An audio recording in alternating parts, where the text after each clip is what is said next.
So you want to live in ancient Greece, the warm, windswept, painted marble civilization your entire education taught you to admire from a respectful distance. The society that handed us democracy and philosophy and theater, and the deeply flattering idea that human beings once organized themselves around reason and beauty. What your textbooks left out, quietly and without apology, is that the vast majority of people living inside this golden age could not vote, could not own property, could not speak for themselves, and in many cases, could not leave the house. Before we settle in, like and subscribe if you enjoy these, and drop a comment letting me know where you are tuning in from tonight. I always love seeing where these stories end up.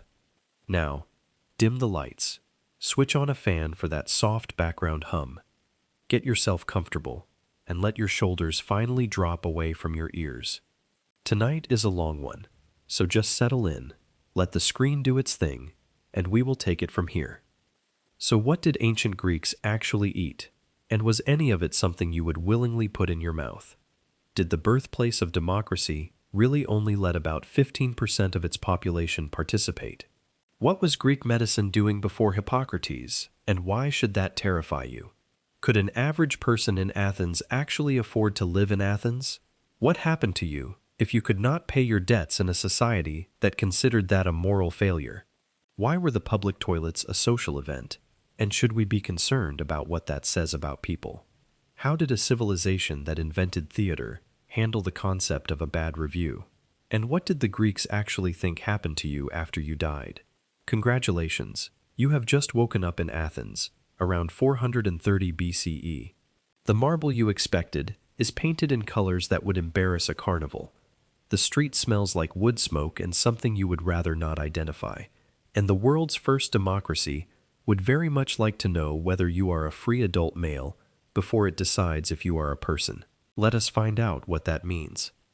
The first thing you notice is the light, not the gentle, golden, cinematic glow you were picturing. Mediterranean dawn comes in hard and white, and it fills the room before you have any say in the matter, except room is generous. You are lying on a low wooden frame with a thin cushion stuffed with wool or dried grass, and the ceiling above you is close enough that a tall person would think twice about sitting up too fast. The walls are mud brick, plastered and painted in places, but mostly just functional. The floor beneath you is packed earth if you are ordinary, rough tile if your family has done reasonably well, and even in the nicest version, it is not what anyone today would call comfortable. Your house is built around a courtyard. That is the single most important thing to understand about domestic life here, because everything flows from it. The street side of your home is almost blank. A plain wall, a single wooden door, maybe one tiny window set high enough that nobody walking past can see inside. From the outside, your house looks like it is actively trying not to be noticed. No front garden, no decorative facade, no visible display of wealth. All of that is saved for the inside. Every room in the house opens onto the central courtyard, and the courtyard is where the actual living happens. Cooking, washing, weaving, eating, talking, praying. The household altar sits here, a small shrine to Hestia, goddess of the hearth, where a flame is kept burning, and where you pour a small offering before meals. The water storage jar sits here. The loom where the women of the household spend hours every day producing fabric sits here. Think of it as a studio apartment where you do everything in one shared space, except the ceiling of your living room is the open sky, and privacy is a concept that applies to strangers, not family. The rooms around the courtyard are specialized but small. There is the andron, the men's dining room, which is the only room in the house built to impress anyone from outside the family, and we will come back to that later when we talk about dinner parties. There is the gyneconitis, the women's quarters, usually upstairs or in the most interior part of the house, as far from the street door as the architecture allows. There is storage. There might be a small room for an enslaved household worker. And there is your sleeping space, which is not a bedroom in any sense you would recognize. It is a room with a bed in it, and very little else. The furniture situation is minimal in a way that would make a modern minimalist feel vindicated and then immediately uncomfortable. You have your bed frame, which is your single most valuable piece of furniture, and the one item in the house that comes closest to what you would call comfortable. A few three-legged stools that serve as chairs, tables, and stepladders depending on the moment. Some wooden storage chests where clothing and household goods are kept. If your household is wealthy enough, a proper couch or two for reclining at meals, carved and sometimes inlaid with decoration. There are no wardrobes, no shelving units, no side tables cluttered with objects. Your clothes hang on wooden pegs driven into the wall or sit folded inside those chests. Decoration, where it exists, is painted directly onto the plaster of the walls or takes the form of a single really excellent piece of painted pottery that the household is quietly, persistently proud of in the way that someone today might be proud of an original piece of art in their apartment that they saved for longer than they would like to admit. Lighting after dark comes from small clay oil lamps. They are elegant little things, often beautifully shaped in the form of animals or faces, and they burn olive oil with a single wick that produces about as much illumination as one candle. One lamp does not light a room. It lights the small circle of space immediately surrounding the lamp. Beyond that circle, the house is dark. Not dim, dark. Genuinely, properly, completely dark in a way that modern people who have never experienced a full power outage in a rural area cannot quite imagine. When the sun goes down here, you are finished with anything that requires seeing clearly, unless you are wealthy enough to burn through lamp oil at a rate that would make your household budget weep quietly into the storage chest where you keep the accounts. Most families use one or two lamps in the evening, clustered around whatever task still needs finishing, and then they go to sleep. The night belongs to the dark, and the dark belongs to the night, and everyone here has made their peace with that arrangement. There are no chimneys. This sounds like a minor architectural detail until you live with it. Cooking fires and heating braziers vent their smoke upward through the open courtyard, which works well enough when the weather is fair. When it rains, or when the wind blows the smoke sideways instead of upward, the house fills with a haze that stings the eyes and settles into every piece of fabric in the building.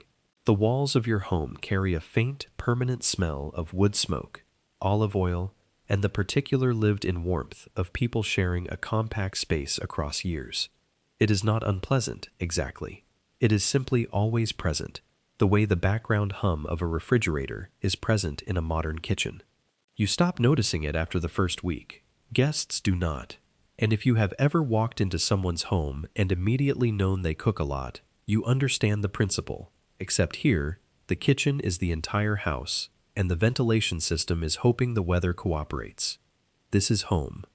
It is small. It is dark after sundown. It is built for climate rather than comfort. And the nicest architectural feature in it faces inward, where the neighbors will never see it. The Greeks did not build their private lives for display. Display happened outside, in public, in the agora, in the theater, at the gymnasium, where it counted. Inside the home, function ruled. Function here meant staying cool under the punishing attic summer, keeping the winter rain out of the sleeping quarters, and maintaining a courtyard clean and orderly enough that the household gods would not feel neglected. Your home is not trying to impress you. It is trying to keep you alive, rested, and ritually correct. That is the entire job. Now, about those first minutes of the morning, you need water, and water does not come to you. There is no pipe running to your house, no tap, no well in the courtyard, unless your family is fortunate enough to have a property that sits over one, which most families are not. Water comes from public fountain houses, fed by aqueducts, underground channels, and natural springs, and someone in your household has to walk to the nearest one, fill a heavy clay vessel called a hydria, balance it on their head or hip, and carry it home. That someone is almost certainly an enslaved person, or one of the women of the household, and this task happens every single day, without exception. There is no day off from water.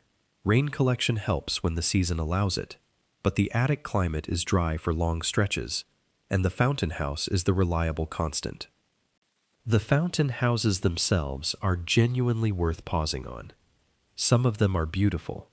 Carved stone spouts shaped like lion heads or other animals, shaded colonnades providing relief from the heat while you wait your turn, paved floors, sometimes painted decoration on the walls. The Athenians understood something that plenty of modern cities have forgotten, which is that infrastructure people use every day should look like it belongs to a civilization that respects itself. A fountain house is not hidden away in a utility corridor. It is a public building, often prominently placed, sometimes funded by a wealthy citizen whose name is remembered specifically because he paid for the neighborhood's water access. The water itself is generally clean by ancient standards. Athens took its supply seriously, maintaining the channels and protecting the sources. But clean by ancient standards and clean by yours are different conversations, and you are better off not examining the collection basin too closely if you want to keep your confidence in what you are about to drink. The fountain house is also one of the only public spaces where women from citizen households are regularly seen outside the home, which tells you something important about who carries the invisible daily labor of keeping a house running. Women meet here, talk here, exchange news here.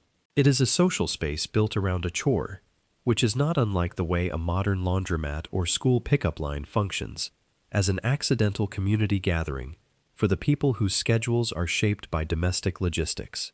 Bathing in the 5th century is not yet what the gymnasium culture of later decades will make it. Right now, your morning wash is a basin of cold water, a cloth or natural sponge, and your own patience. If you are a man heading to exercise later in the day, you will get a more thorough cleaning at the gymnasium, and we will talk about what that involves when we get there. If you are a woman, this basin is likely the extent of your bathing for the day. Soap, as you understand it, does not exist yet. The primary cleaning method for the skin is olive oil, rubbed on generously and then scraped off with a curved tool or simply wiped away with a cloth.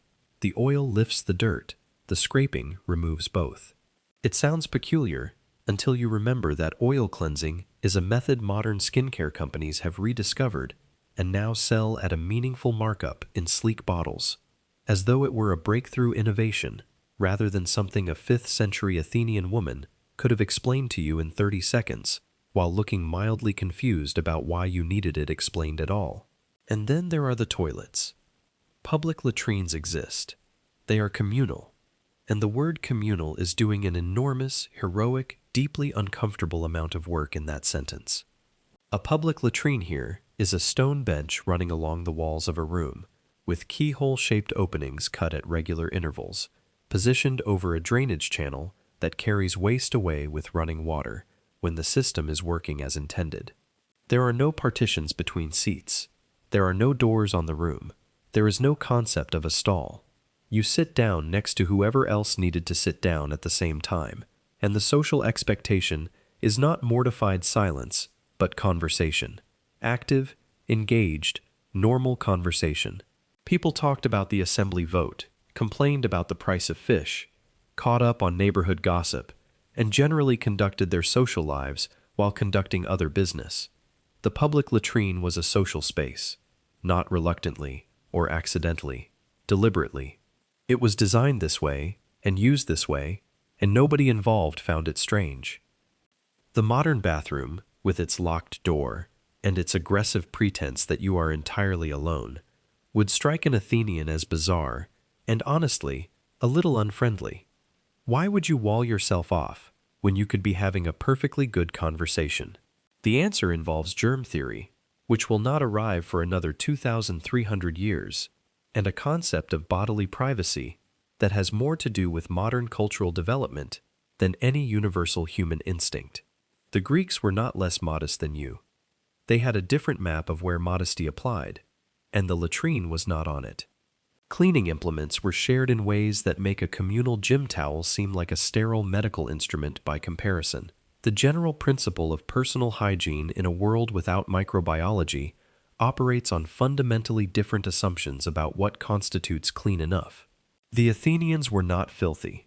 They were genuinely invested in cleanliness, in fresh water, in regular washing, in maintaining appearances that reflected well on their household and their city. They simply had no framework for the invisible, and the invisible is where most of the danger actually lives. Their instincts about what felt clean were often excellent. Their understanding of why things needed to be clean was built on an entirely different foundation than yours, and the gaps in that foundation would take millennia to fill. You survive the morning routine. You are more or less clean.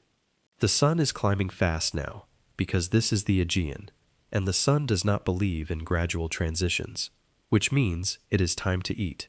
And eating here is something you should prepare yourself for, because nearly everything you think you know about Greek food is shaped by the wrong end of the social spectrum. The image in your head is probably a lavish spread, grapes cascading off painted ceramic plates, roasted meats glistening with herbs, honey cakes dusted with sesame, wine flowing into elegant cups. And that version does exist, in wealthy households, during festivals, at the symposium, which we will get to later. But the everyday reality for most people in Athens starts and ends with barley. Not wheat, barley. Maza, a barley cake made from ground barley mixed with water or olive oil and sometimes a little cheese, is the true daily bread of Athens. It is dense, it is filling, it is not exciting, and it is what you are eating most mornings, and quite possibly most evenings, for the rest of your time here, if you are anywhere in the broad, unglamorous middle of Athenian society. Wheat bread, artos, is more desirable and more expensive, and when it appears on your table, it is a small event, a marker that this day is slightly better than average. But barley is the baseline. Barley is the constant. Barley is the foundation on which the Athenian stomach rests, whether it likes it or not. Alongside the barley, there is olive oil. Olive oil is not a condiment here. It is the connective tissue of the entire civilization. You cook with it. You clean your skin with it. You light your lamps with it. You fuel your body with it. You trade with it. You offer it to the gods with it. If barley is the foundation of the Greek diet, olive oil is the mortar, holding every brick of daily life together. A meal without olive oil is barely a meal at all. A household without a supply of olive oil is a household on the edge of genuine crisis. Beyond that, you are working with figs, which are everywhere and in everything. Cheese, if you keep goats or can buy it from someone who does. Olives, in every stage of preparation. Onions and garlic and herbs growing in the courtyard or bought from a neighbor. Beans and chickpeas cooked into thick stews. And lentils. Oh, the lentils. Lentil soup is so common in Athens, it might as well be the national dish. Fakes, thick and warming, flavored with olive oil and whatever herbs are at hand, served with barley bread for dipping. Aristophanes made jokes about it in his comedies, the way a modern comedian might joke about instant ramen being the true food of the people. And like the instant ramen jokes, the humor lands because every single person in the audience has eaten it more times than they can count and knows exactly what it feels like to stare down another bowl of lentils when your body was hoping for literally anything else. A modern food blogger would photograph it in soft light, add a garnish of microgreens, and call it a rustic Mediterranean lentil bowl at 12 pounds a serving. Here, it is just Tuesday. Meat is rare for ordinary people, and when it appears, the reason is almost always religious. Animals are sacrificed at temples during festivals, and the meat from those sacrifices is distributed to participants. The gods receive the bones wrapped in fat, burned on the altar, so the smoke rises upward as a divine offering. The worshippers get the parts you can actually eat. If you stop and think about this arrangement for even a moment, someone at some point in the distant past negotiated an absolutely spectacular deal, and the gods apparently signed off on it. Religious festivals are, among many other things, the primary mechanism by which most Athenians eat beef, pork, or lamb. Piety and protein are the same event. Missing the festival does not just risk offending the gods. It means missing dinner. Fish is more accessible than meat for most people. Athens sits close to the coast, and the market sells fresh fish daily. The variety is genuinely impressive. Tuna, sea bass, anchovies, sardines, octopus, squid, all pulled from the Aegean and sold in the agora, while still carrying the smell of salt water. A grilled octopus tentacle from a market vendor, eaten standing up while the seller argues with the next customer about the price in a negotiation both parties are clearly enjoying as a form of sport, is about as close to street food as the ancient world gets. Small fried fish sold in cones of leaves are a common quick meal. The fishmonger is one of the most important people in the daily market, and the quality and price of fish is a genuine topic of public conversation in a way that reveals how central the sea is to what Athens eats. Now, the wine. Greek wine is not what you are imagining, and it is not what your modern palate is prepared for. First, nobody here drinks it straight. Undiluted wine is for barbarians. That is not a casual insult or a joke. The Greeks genuinely, seriously, mythologically believed that drinking wine without mixing it with water was a mark of the uncivilized, and there were entire stories about what happened to people and peoples who made that mistake. Centaurs, famously, drank unmixed wine, and look what happened to them. The mixing happens in a large communal bowl called a crater, and the ratio of water to wine is a social decision made by the host or the appointed symposiarch. 2 or 3 parts water to 1 part wine is standard. More water means a sober, restrained, intellectually focused gathering. More wine means the evening has different plans, and everyone present understands that signal without it needing to be spoken. Second, the wine itself would test a modern palate. It is frequently flavored with resin, which gives it a sharp, piney, almost medicinal quality that survives today in Ritsina. It might be sweetened with honey or flavored with seawater, herbs, or spices, depending on the region and the producer.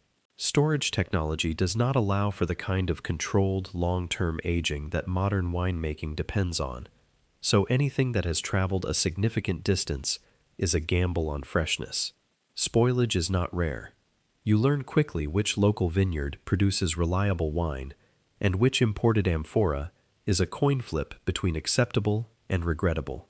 The result, even when good, would land somewhere between a challenging natural wine and a dare on a modern palate.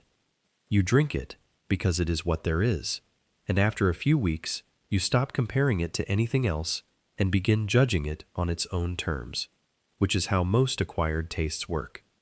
A chouse of wine, roughly 3 liters, costs about 3 obols, that is half a drachma. A laborer earns about 1 drachma per day, so a household's daily wine costs about half a day's wages if you are buying rather than producing your own. Not ruinous, not cheap either. It sits in that uncomfortable middle where you can afford it as long as nothing else goes wrong this week, and something else always goes wrong eventually. The symposium, the elite male drinking party that has come to define how the modern world imagines Greek social life, exists in a completely different economic and social universe. It is held in the andron, the one room in the house designed to impress outsiders, with couches arranged around the walls and guests reclining in positions that signal both their status and their comfort with the host. There are strict rules about everything: how to recline, which cup to hold, when to speak and when to listen, how to pour a libation before the first drink, how to play kotobos, the game where you fling the dregs of your wine at a target balanced on a metal stand, which is essentially beer pong for people who own a full set of matching drinking cups. The entire evening is an elaborate performance of status, taste, and social grace, and the anxiety of getting it wrong is real. Knowing when to make a toast, how to deliver a witty observation at exactly the right pause in the conversation, which philosophical reference to drop, and which to hold back. It is the ancient version of knowing which fork to use at a formal dinner, except the stakes include your entire reputation within the social circles that determine your political alliances, your business partnerships, and your daughter's marriage prospects. Getting it right costs nothing. Getting it wrong costs everything. Vanity, it turns out, finds its way into every meal in every century. The table setting changes, the desperation to perform well at it does not. A metamnos of barley, roughly 52 liters, costs about 5 to 6 drachmas. A working man earning 1 drachma per day needs roughly a week of labor just to cover the household grain supply for a month, and that is only the barley. Add olive oil, add wine, add the occasional fish when the catch is good and the price is fair. Add the fuel for the cooking fire. Add the lamp oil that lets your family see each other after dark. The basic cost of feeding and maintaining a household in Athens consumes a share of income that leaves very little room for anything to go sideways. Nobody here is starving, not in a normal year, not in the city when the supply lines are functioning and the harvest has not failed. But nobody ordinary is eating with any margin for error either. Every meal is a small calculation. Every purchase in the market is a quiet negotiation between what the household needs and what the household can afford, and those two numbers are not always on speaking terms.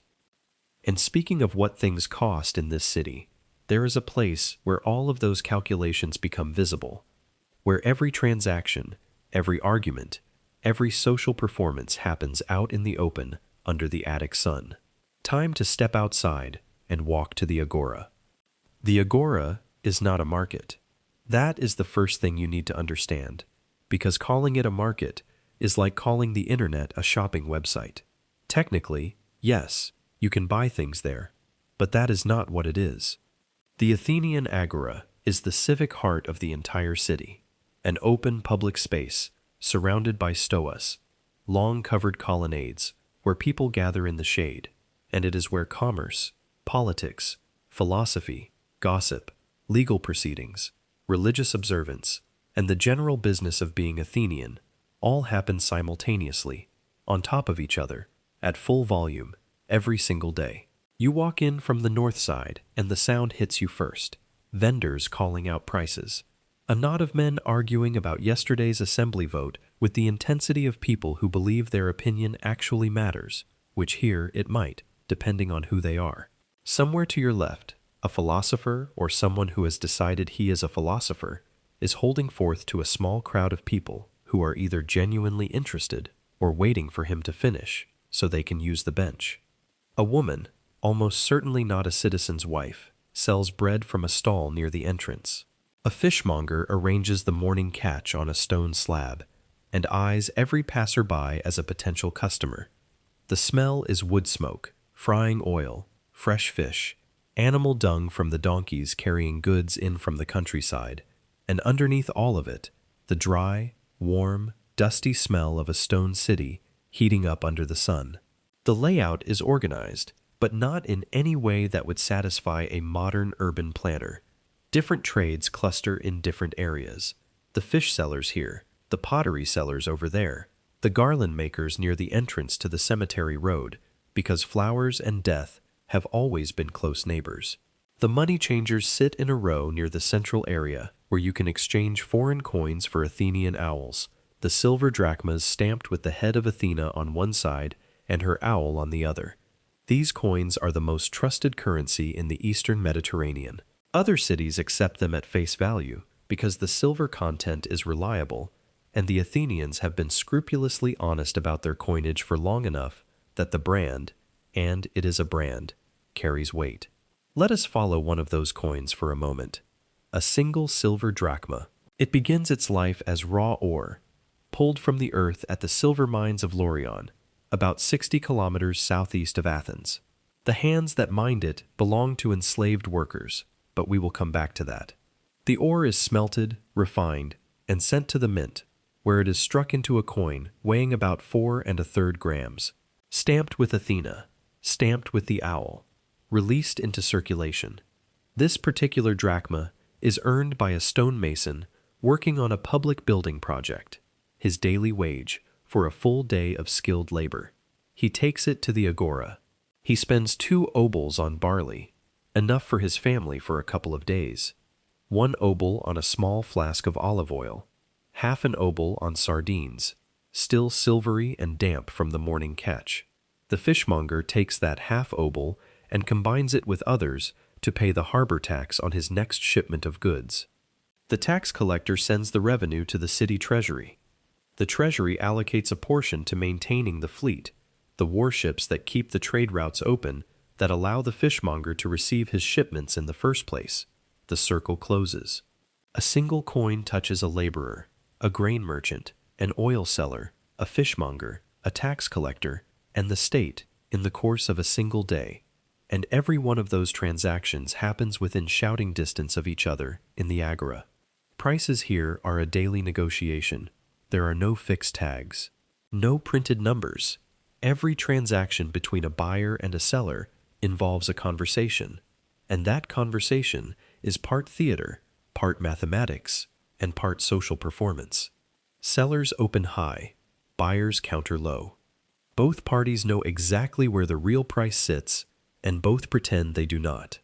The entire exchange follows unwritten rules that every Athenian has internalized by the age of 10, the same way you internalized the unwritten rules of how to behave in a grocery store checkout line without anyone ever formally teaching you, except here, the checkout line talks back, and it has opinions about the quality of your cloak. The people doing much of the selling are not Athenian citizens. They are metics, metoikoi, resident foreigners who have settled in Athens, often for generations, and who run businesses, pay taxes, contribute to the military when called upon, and form the commercial backbone of the city's economy. A metic can own a business. A metic can become wealthy. A metic can live their entire life in Athens, raise Athenian-born children, and die in the city they have served for decades. What a metic cannot do is own land or participate in the political system. No voting, no holding office, no speaking in the assembly. A metic is economically inside Athens and politically outside it, permanently, regardless of how long they have lived there or how much they have contributed. It is the ancient equivalent of a long-term resident on a work visa that never, under any circumstances, converts to citizenship, no matter how many taxes you pay or how many years you give. The economy needs you. The democracy does not recognize you. The agora is also where you encounter the agoranomoi, the market officials responsible for regulating trade. They check weights and measures, adjudicate disputes between buyers and sellers, and ensure that the basic rules of fair dealing are maintained. Cheating on weights is a serious offense, not because the Athenians are uniquely virtuous about commerce, but because the agora is a public space operating on trust, and if the trust breaks, the entire system wobbles. The agoranomoi are the ancient version of a consumer protection agency, except they are standing right there in the market, watching, and their authority is immediate. If a seller is caught using a light measure, the consequences are public and fast. Shame, in a city this interconnected, is its own enforcement mechanism. Everyone in your neighborhood will know by sundown. The agora functions as shopping mall, courthouse, social media feed, and town square all at once, crammed into a single sun-baked open space where philosophy and fish sales happen within earshot of each other. It is the closest thing the ancient world produced to your phone. Everything in one place, everything competing for your attention at the same time, and all of it happening whether you are ready for it or not. But here is the thing about this bustling, vibrant, democratic public square. The question of who is allowed to fully participate in it, who gets to be a citizen of this city that so proudly governs itself, is one of the most exclusive membership criteria in the ancient world. You hear the word democracy, and you think of something universal, or at least something aspiring toward universal. Athens invented the concept. It is genuinely, historically, importantly the first place in the Western world where ordinary citizens made direct decisions about law, war, spending, and policy. This is not a small achievement. This matters. And it is also true that the system was built on a foundation so narrow that describing it honestly makes the word democracy feel like it is working overtime. Here is who qualifies. You must be male. You must be free. You must be an adult, which here means over 18, though full participation begins at 20 or later, depending on the period. And after the citizenship law of 451 BCE, pushed through by Pericles himself, both of your parents must be Athenian citizens, not one parent, both. If your father is Athenian and your mother is from Corinth, you are out. If your mother is Athenian and your father is a Medic who has lived in the city for 40 years, you are out. The bloodline requirement is absolute. Apply those filters to the total population of Attica, which scholars estimate at somewhere around 250,000 to 300,000 people during the 5th century, and the number of people who actually qualify as citizens is roughly 30,000 to 40,000 adult men. That is between 10 and 15% of the total population. Everyone else, the women, the children, the medics, the enslaved people, exists inside the system, without a voice in it. They feed it, they build it, they maintain it, they depend on it, they do not govern it. The assembly, the ecclesia, meets roughly 40 times a year on the Pnyxis, a low hill with a carved stone speaker's platform overlooking the city. Any citizen can attend, any citizen can speak. Decisions are made by a show of hands, counted by officials, and the result is binding. This is not representative democracy. Nobody is electing someone to go make decisions on their behalf. You show up, you listen, you raise your hand. The thing you voted on becomes law, or policy, or a declaration of war. The directness of it is staggering by modern standards. It is also why attendance mattered so much, and why the state eventually started paying citizens to show up. That payment, the misthos, was initially a few obols, and eventually raised to a full drachma per session. 1 drachma, exactly 1 day's wage for a skilled laborer. The state was literally compensating citizens for the economic cost of participating in their own government, because without that payment, working men could not afford to take the day off. A farmer who needs to be in his field, a potter who needs to be at his wheel, a stonemason who needs to be on the building site. None of them can spend a day on the Pnyx arguing about naval policy unless someone covers the lost income. The payment was not generosity. It was structural necessity. Without it, democracy would have been a rich man's hobby, and the Athenians, to their genuine credit, recognized that and built a workaround. The workaround cost money. The money came from the treasury. The treasury was funded by taxes, tribute from allied states, and the silver mines at Laurion. Democracy had a price tag, and somebody had to pay it. Ostracism deserves a moment here, because it is one of the most Athenian things in the entire Athenian system. Once a year, the assembly voted on whether to hold an ostracism. If they voted yes, a second vote followed, in which every citizen scratched the name of the person they most wanted, gone on a broken piece of pottery, an ostracon. If 6,000 votes were cast, and one name appeared more than any other, that person was exiled from Athens for 10 years, not imprisoned, not executed, not stripped of property, simply told to leave and not come back for a decade. It was the ancient version of being voted off the island, except instead of losing a game show, you lost your home, your social world, and your political career for the length of time it takes a child to grow from birth to adolescence.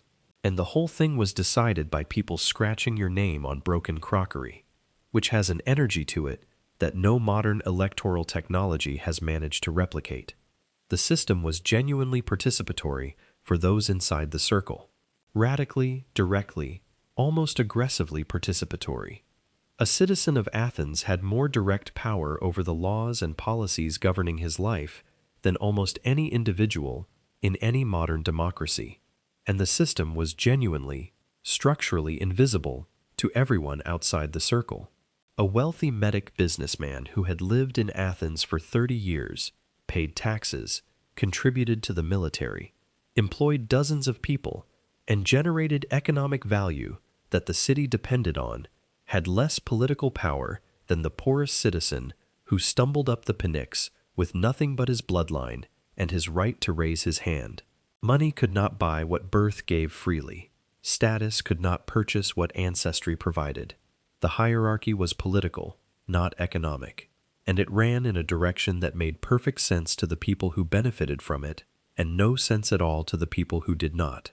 And underneath all of it, underneath the democracy, underneath the agora, underneath the fountain houses, and the festivals, and the philosophy, and the painted marble, there is a foundation that the legacy version of ancient Greece prefers not to discuss at length. Enslaved people. The scale is the first thing that needs to land, because without the scale, nothing else about Athenian life makes structural sense. Scholars estimate that the enslaved population of Attica during the 5th century was somewhere between 80,000 and 110,000 people. In a total population of roughly 300,000, that means somewhere between 1/4 and 1/3 of every person in the region was enslaved. This is not a marginal institution. This is not an awkward footnote. This is the load-bearing wall of the entire civilization. And if you remove it, everything above it collapses. The leisure that allows citizens to spend a day at the assembly debating naval strategy exists because enslaved people are doing the work those citizens are not doing while they govern. The hours a philosopher spends in the agora, questioning the nature of justice, are hours he does not spend farming, cooking, cleaning, or carrying water, because someone else is doing all of that for him. Democracy and slavery in Athens are not a contradiction. They are not an uncomfortable coexistence. They are structural partners. One enables the other. The Athenians understood this. They simply did not find it troubling. Enslaved people in Athens were acquired through war, piracy, the slave trade networks that connected the entire Mediterranean, birth to enslaved parents, and, in the period before Solon's reforms, through debt. A citizen who could not pay what he owed could be sold into slavery. Solon abolished debt slavery for Athenians specifically, which was a landmark reform, and also a very precise one. It protected citizens. It did not protect anyone else. The price of an enslaved person varied enormously, depending on skill, age, health, and specialization. A common unskilled laborer might cost 150 to 200 drachmas. A skilled craftsman, a potter, or a metal worker, or a literate household manager might fetch 300 to 500 or more. Put that in terms you can feel. A laborer earning 1 drachma per day would need to work 5 to 7 months without spending a single obol to purchase the cheapest enslaved worker. A skilled slave at 500 drachmas represented nearly a year and a half of labor. Owning a person was not a casual purchase. It was a significant capital investment, and it was treated as one. Enslaved people appeared in wills, in dowries, in loan collateral. They were assets. The language of ownership was economic, not euphemistic. Everyone involved understood exactly what was being bought and sold. The work they did covered the full spectrum of Athenian economic life. Domestic service in households, from cooking and cleaning to childcare and textile production. Skilled trades in workshops, where enslaved potters, tanners, metal workers, and leather workers produced the goods sold in the agora. Agricultural labor on the farms outside the city walls that fed the population. Public infrastructure projects, from road maintenance to construction, and the mines. The silver mines at Laurion are where this story becomes hardest to tell in a warm voice, and where it is most important to tell it clearly. The silver that funded the Athenian treasury, that paid for the fleet, that subsidized the assembly payments, that made the owl drachma the most trusted coin in the Mediterranean, came from tunnels so narrow that the miners worked on their hands and knees or on their bellies. The shafts were ventilated poorly, if at all. The tools were iron chisels and hammers. The lighting was a single clay lamp, identical to the one on your bedside table at home, except this one was burning in an underground passage with recycled air and stone dust and heat that built with every hour spent below ground. The miners were almost entirely enslaved. Life expectancy in the mines was short. The work was relentless. The conditions were brutal. And the silver kept coming, because the silver was what paid for everything else. The fleet that won at Salamis and saved Greece from Persian conquest was funded by Laurion silver. The Parthenon that sits on the Acropolis and still draws millions of visitors who admire its beauty and associate it with the highest achievements of human civilization, was built with money that came from those tunnels. The people who extracted the ore are mostly unnamed. A purchase record here, a production log there, and then silence. Not dramatic silence. Not the silence of a story reaching its tragic climax. Just the ordinary silence of people who were never considered important enough to record in the first place. The Athenians were not uniquely cruel. Slavery existed across the ancient Mediterranean. In every civilization the Greeks traded with, fought against, or admired. What makes Athens distinctive is not the cruelty, but the proximity. The world's first experiment in democratic self-governance and one of the ancient world's largest slave economies occupied the same city, the same streets, the same households. A citizen could walk from the Pnyx, where he had just voted on a matter of public policy, as a free and equal participant in his own government, directly to the Agora, where he could purchase another human being as property. Both transactions were legal, normal, and unremarkable. The genius and the brutality were not in separate chapters. They were in the same sentence. Some enslaved people in skilled positions lived materially better than the poorest free citizens, better fed, better housed, more economically secure. An enslaved manager running a workshop might eat better, sleep in a warmer room, and have more predictable daily circumstances than a free laborer scraping together enough obols to eat. Freedom was a legal category, not a guarantee of comfort, and daily experience could invert the hierarchy in ways that made the legal distinction feel simultaneously absolute and absurd. You could be free and hungry, or owned and fed, and the system that produced both outcomes saw no contradiction in either. Manumission, the formal freeing of an enslaved person, was possible. It was not common. It could be granted by the owner during their lifetime or in their will. A freed person did not become a citizen. They became a metic, a resident foreigner, with the same permanent political exclusion that applied to every other non-citizen. Freedom, when it came with conditions, and the highest offices of civic life remained permanently closed. The door opened part way. It did not open all the way. And for most enslaved people in Athens, particularly those in the mines and the fields, the door never opened at all. The glory went to Athens. The labor went to bodies that history mostly did not bother to name, and the city that invented the idea that free citizens should govern themselves never paused long enough to notice, or perhaps never wanted to notice, that the freedom it celebrated was built on the work of people to whom it had decided the concept simply did not apply. But that is the system you are living inside, and within that system, there is another category of person whose experience of Athens differs so dramatically from the one we have been walking through that it might as well be a different city entirely. You have been moving through Athens as a man. As a citizen, let us talk about what happens if you are not. If you are a woman in Athens, the city you live in is architecturally identical and experientially unrecognizable. The same streets exist, the same agora operates, the same festivals fill the calendar.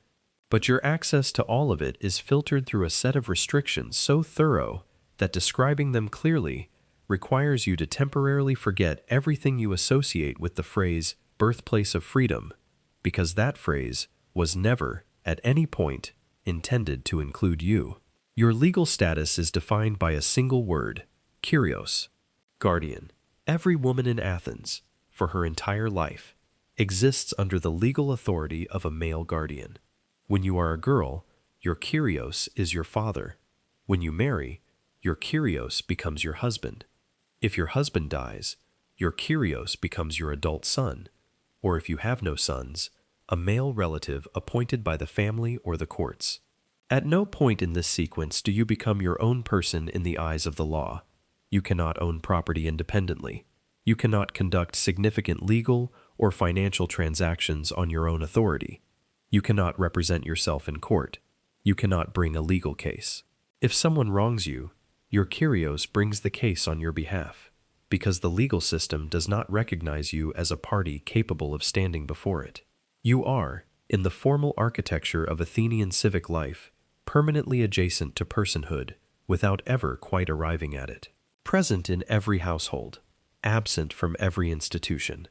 The physical reality of this legal status is the house. Not the house as base of operations, the way it functions for the men of the family who come and go freely. The house as boundary.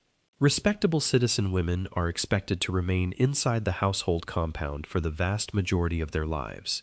The gynekonitis, the women's quarters, is a specific section of the house, usually upstairs or in the most interior rooms, positioned as far from the street entrance as the floor plan allows. This is not an accident of architecture. It is a deliberate design choice. The women of the household should be as separated from public view as the physical structure of the building can manage. When a male visitor arrives who is not part of the family, the women withdraw. When the symposium is held in the andron, the women of the household are not present. The only women at a symposium are hired entertainers, musicians, and hetairai, and their presence at the party is itself a marker of their position outside the category of respectable. The work that happens inside those walls is essential and constant. Women are responsible for managing the household economy in its entirety. The spinning and weaving of textiles, which is not a hobby or a pastime, but the primary method by which a household produces the fabric it needs for clothing, bedding, and trade goods. The loom in the courtyard is as much an economic tool as any merchant's stall in the agora, and the woman working it is engaged in production that has genuine monetary value, even though she will never personally control the income it generates. Food preparation, food preservation, the management of household stores, the supervision of enslaved domestic workers, the raising and early education of children, the maintenance of the household's religious observances, the management of daily water supply and fuel. All of it falls within the woman's domain.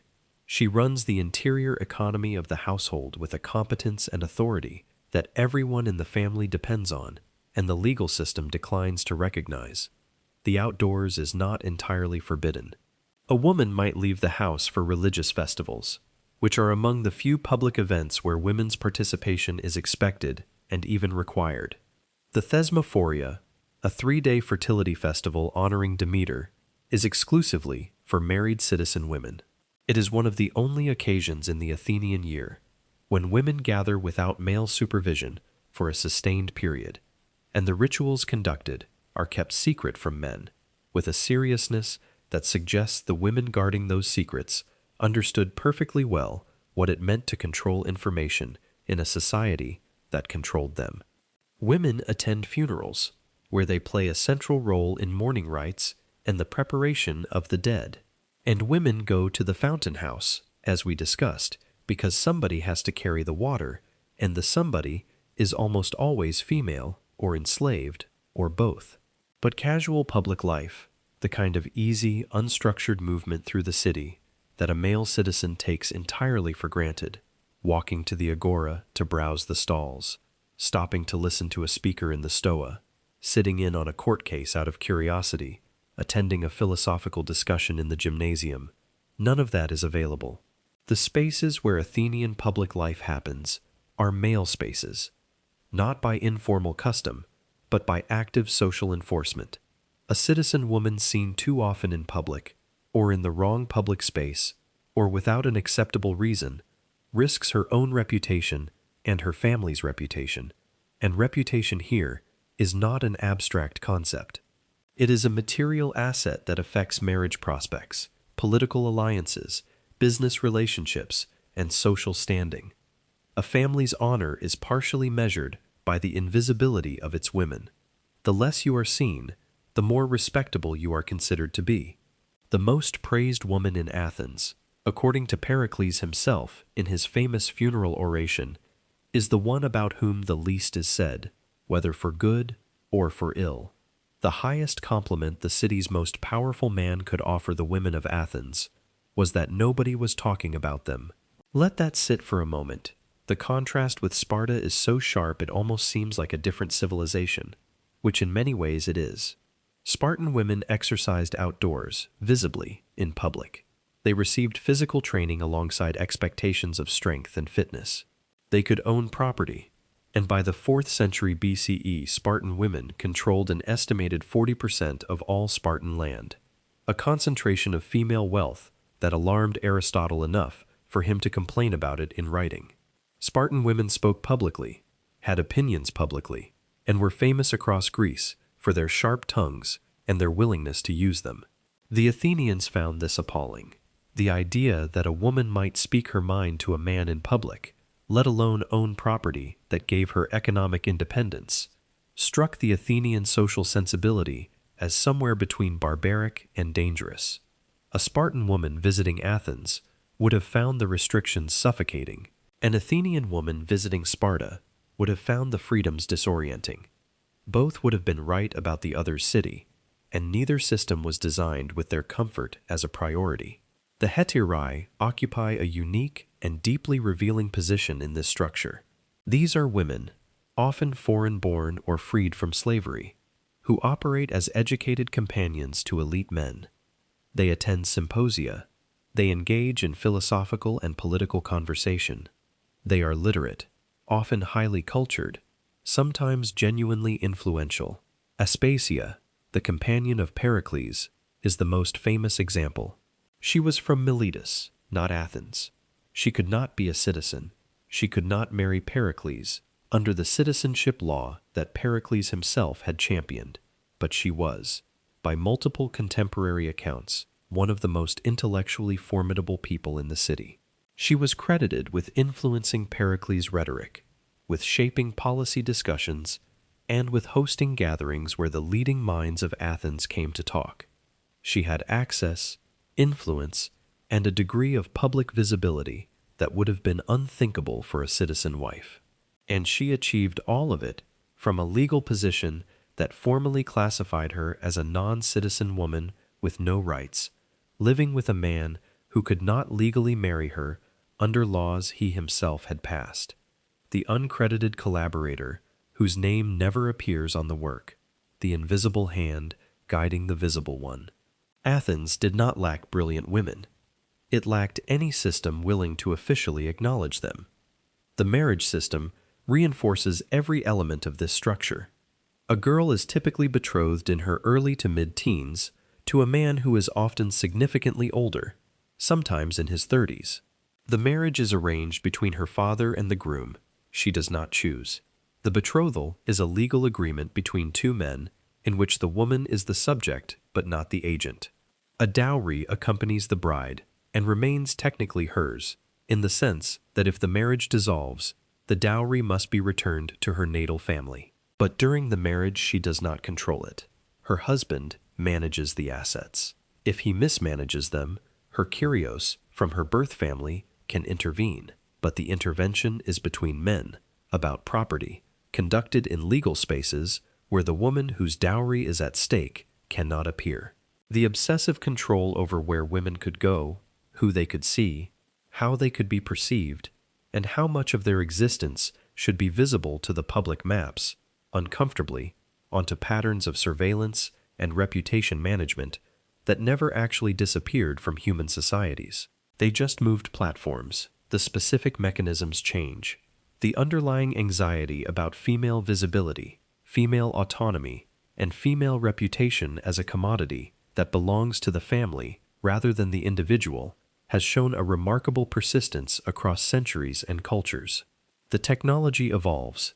The instinct does not. 5th century Athens managed it through architecture and social custom. Other centuries have found other tools. The toolbox changes. What the tools are used for stays recognizable.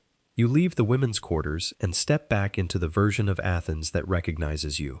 The sun is fully up now, the streets are busy, and you realize, looking down, that you need to understand what you are wearing, because clothing here is not what the painting suggested. The first thing to correct is the toga. You are not wearing one.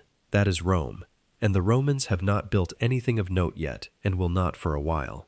What you are wearing is a chiton, which is essentially a large rectangle of fabric, usually wool or linen, draped over the body and pinned at the shoulders, with fibulae, small metal pins or brooches that serve as both fasteners and, depending on their quality, decorative statements. The fabric hangs to the knees for a working man, or to the ankles for a more formal occasion. Over the chiton, if the weather calls for it, or if you want to look like you take yourself seriously, you wear a himation, a heavier rectangular wrap that drapes over one or both shoulders and serves as cloak, blanket, and status symbol, depending on how you wear it. The entire outfit involves no cutting, no sewing in most cases, and no tailoring. It is engineering through folding, draping, and pinning. The same rectangle of fabric looks completely different depending on how it is arranged, which means that knowing how to wear your clothes properly is itself a social skill, and getting it wrong is noticed. The fabric is overwhelmingly produced at home. Women spin the raw wool or flax into thread and weave the thread into cloth on an upright loom that stands in the courtyard. This is not a peripheral domestic task. It is a core element of household production. A household that does not produce its own fabric must buy it, and buying fabric is expensive enough that the economic contribution of the women weaving at home is genuinely significant, even though it will never appear in any public ledger or civic account. Now the color question.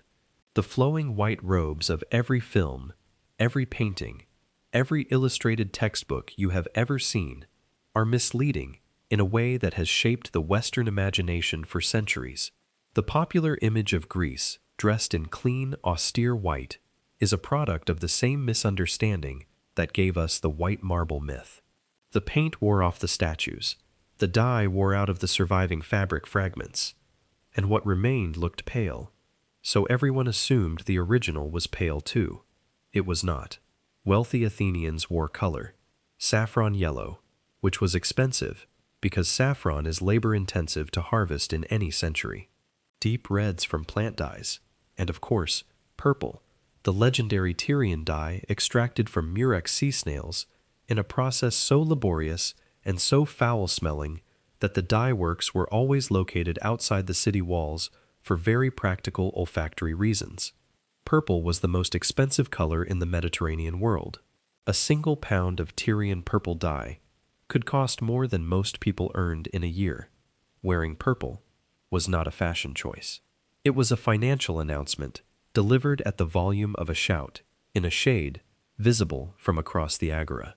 What you wore, if you could not afford dye, was undyed wool or linen, off-white, cream, the natural color of the fiber, which is to say that the image we inherited of Greece, dressed in white, is actually the image of Greece dressed in poverty.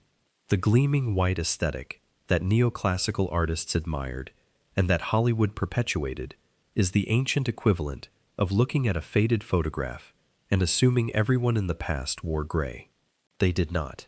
The ones who could afford it wore every color they could get their hands on, and the ones who could not afford it wore the absence of color and hoped nobody looked too closely at the fabric quality.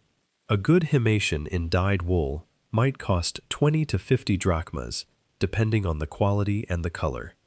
At a laborer's daily wage of 1 drachma, that is 3 weeks, to nearly 2 months of work for a single outer garment. A plain, undyed chiton was far cheaper, but even cheap fabric had a cost in labor hours, whether household labor at the loom or purchased labor at the market. Clothing was a visible, daily, inescapable class marker. You wore your economic status on your body every time you stepped outside, and everyone who saw you could read it instantly. The quality of the weave, the presence or absence of dye, the condition of the pins, the drape of the himation, which required a certain practiced confidence to arrange well, and which sagged in ways that revealed inexperience or carelessness. Spending beyond your means on visible clothing to project a status you did not actually possess was not a modern invention. The Athenians knew exactly what a man in an unexpectedly fine cloak was attempting, and they judged it with the same sharp, amused skepticism the internet brings to spotting counterfeit designer goods. The cloak changes, the performance does not.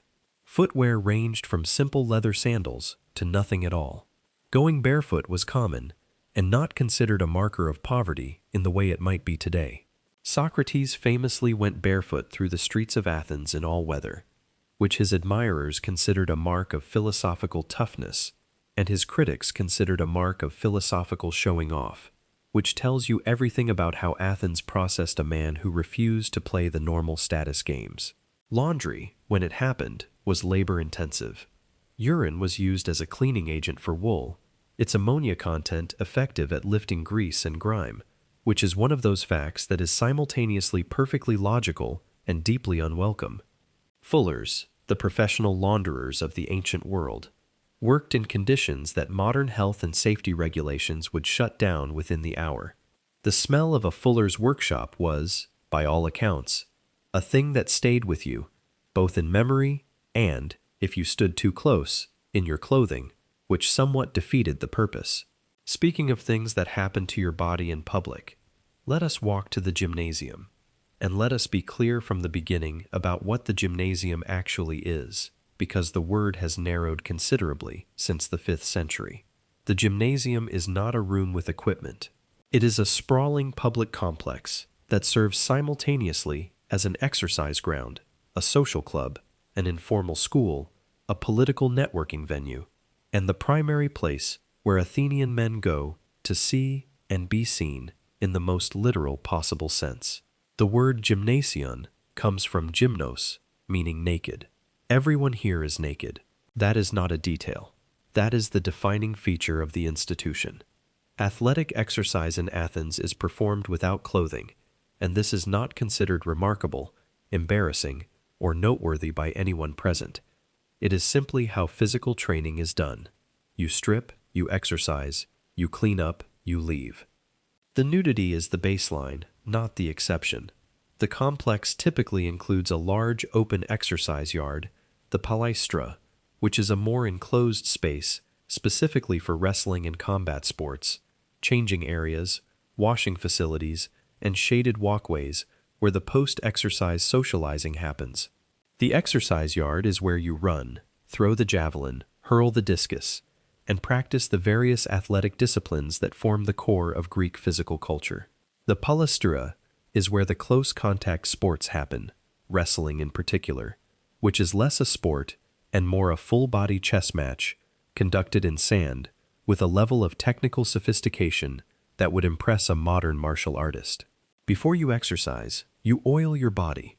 Olive oil, rubbed generously over every surface, serves as both skin protectant and a functional layer that makes grappling more difficult for your opponent and slightly less punishing on your own skin. You apply the oil yourself, or if you have an attendant, they apply it for you.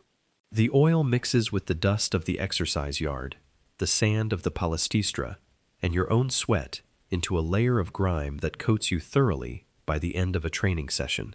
When you are finished, you scrape this layer off with a strigil, a curved bronze tool about the size of a modern butter knife, designed specifically for this purpose. The scraping is firm, methodical, and surprisingly effective. The tool removes the oil, the dirt, the dead skin, and the sweat in long, satisfying strokes, and you emerge from the process feeling genuinely, physically clean, in a way that a basin and a cloth at home cannot replicate. Here is where it gets interesting. The scrapings, the mixture of olive oil, sweat, and dust removed from athletes' bodies, were collected and sold. This substance, called gloios, was believed to have medicinal properties and was purchased by people who applied it to their own skin as a remedy for various ailments. A product scraped off a stranger's naked body after exercise, sold in the open market, and rubbed onto another person's skin as medicine. It is the 5th century version of a wellness influencer selling bathwater, except the Greeks had the decency to claim theirs was medically therapeutic. The modern wellness industry, which repackages the ordinary and the dubious in sleek containers at premium prices, did not invent the concept. It inherited it from people who were at least more honest about what was in the bottle. The gymnasium is where Athenian men build and display their bodies, but it is also where they build and display their social connections. The conversations that happen in the shaded colonnades after exercise are where political alliances are explored, business proposals are floated, and the informal social hierarchy of the city is constantly negotiated and renegotiated. Young men meet older mentors. Politicians gauge support for upcoming assembly votes. Friends catch up on the same gossip they missed at the agora. The gymnasium is the agora's more physical counterpart, a place where the same social dynamics play out, but with the additional layer of bodily display. Your physical condition is visible. Your fitness is a public fact. And in a culture that considers physical fitness a civic virtue, a visibly unfit citizen is not just unhealthy. He is making a social statement about his seriousness as a person, and the statement is not a flattering one. Nothing clarifies a social hierarchy quite like removing every possible thing a person could hide behind. In the agora, your clothing tells the story. In the gymnasium, there is nothing between you and judgment except the condition of your own body, and every man present understands exactly what is being measured. The specific exercises have changed since the 5th century. The underlying human behavior of performing fitness in front of an audience, measuring yourself against the bodies around you, and quietly adjusting your self-image based on the comparison, has not moved a single inch in 2,500 years. The gym as a place where physical appearance, social networking, and competitive display merge into a single institution is not a modern invention. The mirrors are new. The vanity is ancient. Physical trainers, paidotribai, supervise the routines and correct form. They carry long forked sticks, and surviving vase paintings show them using these sticks to adjust a wrestler's stance or to discourage sloppy technique with a sharp poke. The training is structured and serious. Athletic competition is woven into the fabric of Greek public life in a way that goes far beyond recreation. The Olympic Games, the Pythian Games, the Nemean and Istean Games, these are not entertainment events. They are religious festivals of national importance, and the athletes who compete in them train with a dedication that rivals any modern professional. Winning at Olympia did not come with a cash prize. It came with a crown of wild olive branches and a level of social prestige that followed you for the rest of your life, and, if you were lucky, a statue in the sanctuary and free meals at public expense in your home city for as long as you lived. The absence of money did not diminish the competition. It purified it, at least in theory, though in practice, wealthy athletes who could afford full-time training dominated the field in exactly the way you would expect. Your body is clean, oiled, scraped, and presentable. The exercise has left you feeling the particular warm exhaustion that comes from genuine physical exertion in hot weather, and you are ready to head home and rest. But let us say instead that your body decides this is the moment to remind you that it is a fragile, mortal, unreliable piece of equipment, living in a world where the medical profession is, to put it as kindly as possible, in an experimental phase. You are sick. Or rather, something is wrong and you are not sure what. Your stomach has been churning since yesterday. Your head aches. There is a pain in your side that was not there last week and does not seem interested in leaving. You need a doctor, and in Athens in the 5th century, the word doctor is a term you should approach with caution, optimism, and a reasonable amount of protective skepticism. The first thing to understand is that there is no licensing body, no medical school in the modern sense, no credentialing exam, no regulatory authority that confirms a person actually knows what they are doing before they start doing it to other people's bodies. Anyone can call themselves a physician. Anyone can open a practice. The qualification is reputation, which means that finding a good doctor requires the same social network navigation that finding a reliable plumber requires in a modern city without review websites. You ask people. You trust recommendations. You hope. The landscape of medical thought in 5th century Athens is a territory divided between two broad approaches that coexist with more overlap than either side would comfortably admit. On one side, there is temple medicine. If you are sick, a powerful and widely practiced option is to visit a temple of Asclepius, the god of healing, and undergo a ritual called incubation. You purify yourself, make an offering, and sleep in the temple overnight, hoping that Asclepius will visit you in a dream and either heal you directly or reveal the cure. Votive offerings found at these sites, small stone or terracotta models of healed body parts, legs, arms, eyes, internal organs, left as thank you gifts to the god, suggest that plenty of people believed the system worked. The temples were staffed by priests who guided the process and who, in many cases, probably also offered practical medical advice alongside the divine component. The line between spiritual healing and practical treatment was not as sharp as a modern person might assume. A priest who saw hundreds of sick people a year and observed which ones recovered and under what circumstances was accumulating empirical data, whether he framed it that way or not. On the other side, there is the Hippocratic tradition, which is newer, more controversial, and genuinely revolutionary in its core claim. Hippocrates and the physicians associated with his school on the island of Kos argued that disease had natural causes, not divine ones. Illness was not punishment from the gods. It was an imbalance of the four humors, the fundamental fluids they believed governed the body: blood, phlegm, yellow bile, and black bile. Health was balance. Disease was imbalance. Treatment was the restoration of balance through diet, exercise, herbal remedies, and when necessary, more aggressive interventions like purging or bloodletting. The humor theory sounds primitive, and in its specific mechanisms, it was entirely wrong. But the underlying philosophical move was enormous.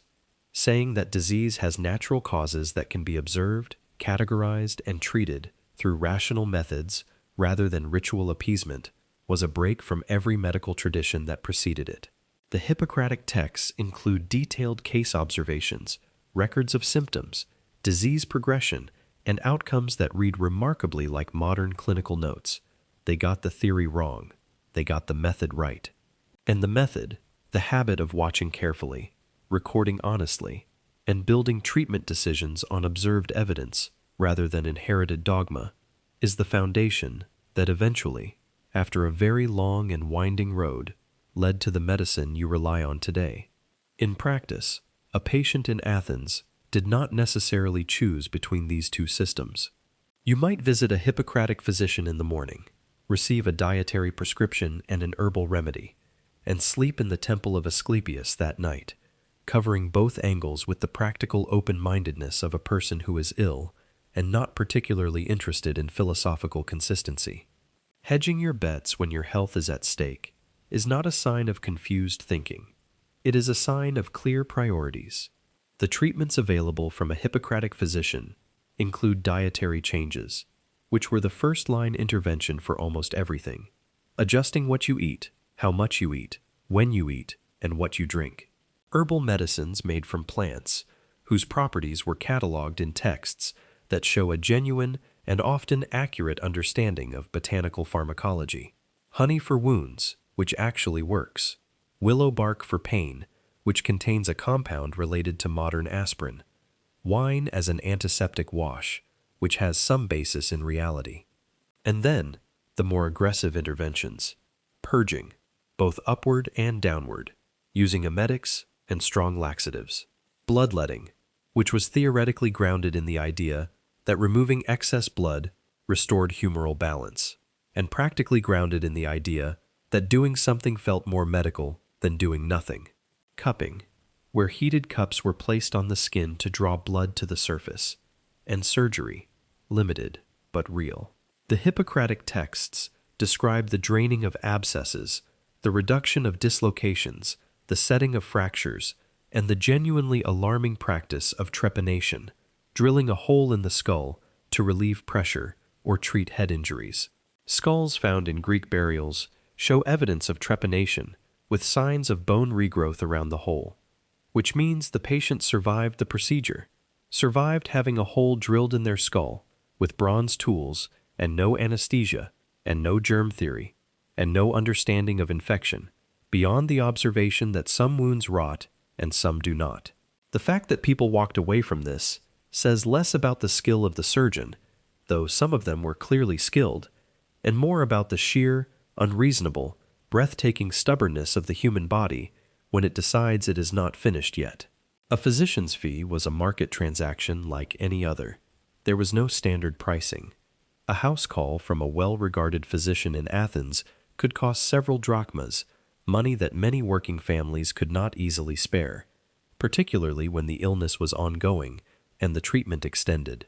The Athenian state occasionally hired public physicians, doctors retained on salary from the public treasury, to provide medical care to citizens who could not afford private treatment. This was not universal healthcare by any stretch. It was a limited, early, imperfect experiment in the idea that a city has some responsibility for the health of its people, and it is one of the first recorded instances of publicly funded medicine in Western history. The physician was paid by the state.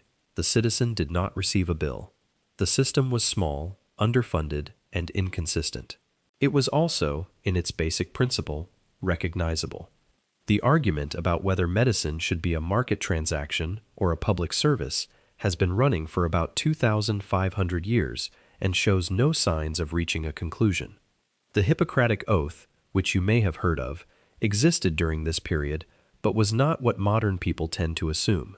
It was not a universal pledge taken by all physicians. It was the specific ethical commitment of one medical school, the Hippocratic tradition, and its tenets were not universally adopted or enforced. Other physicians operated under different ethical frameworks or no formal framework at all.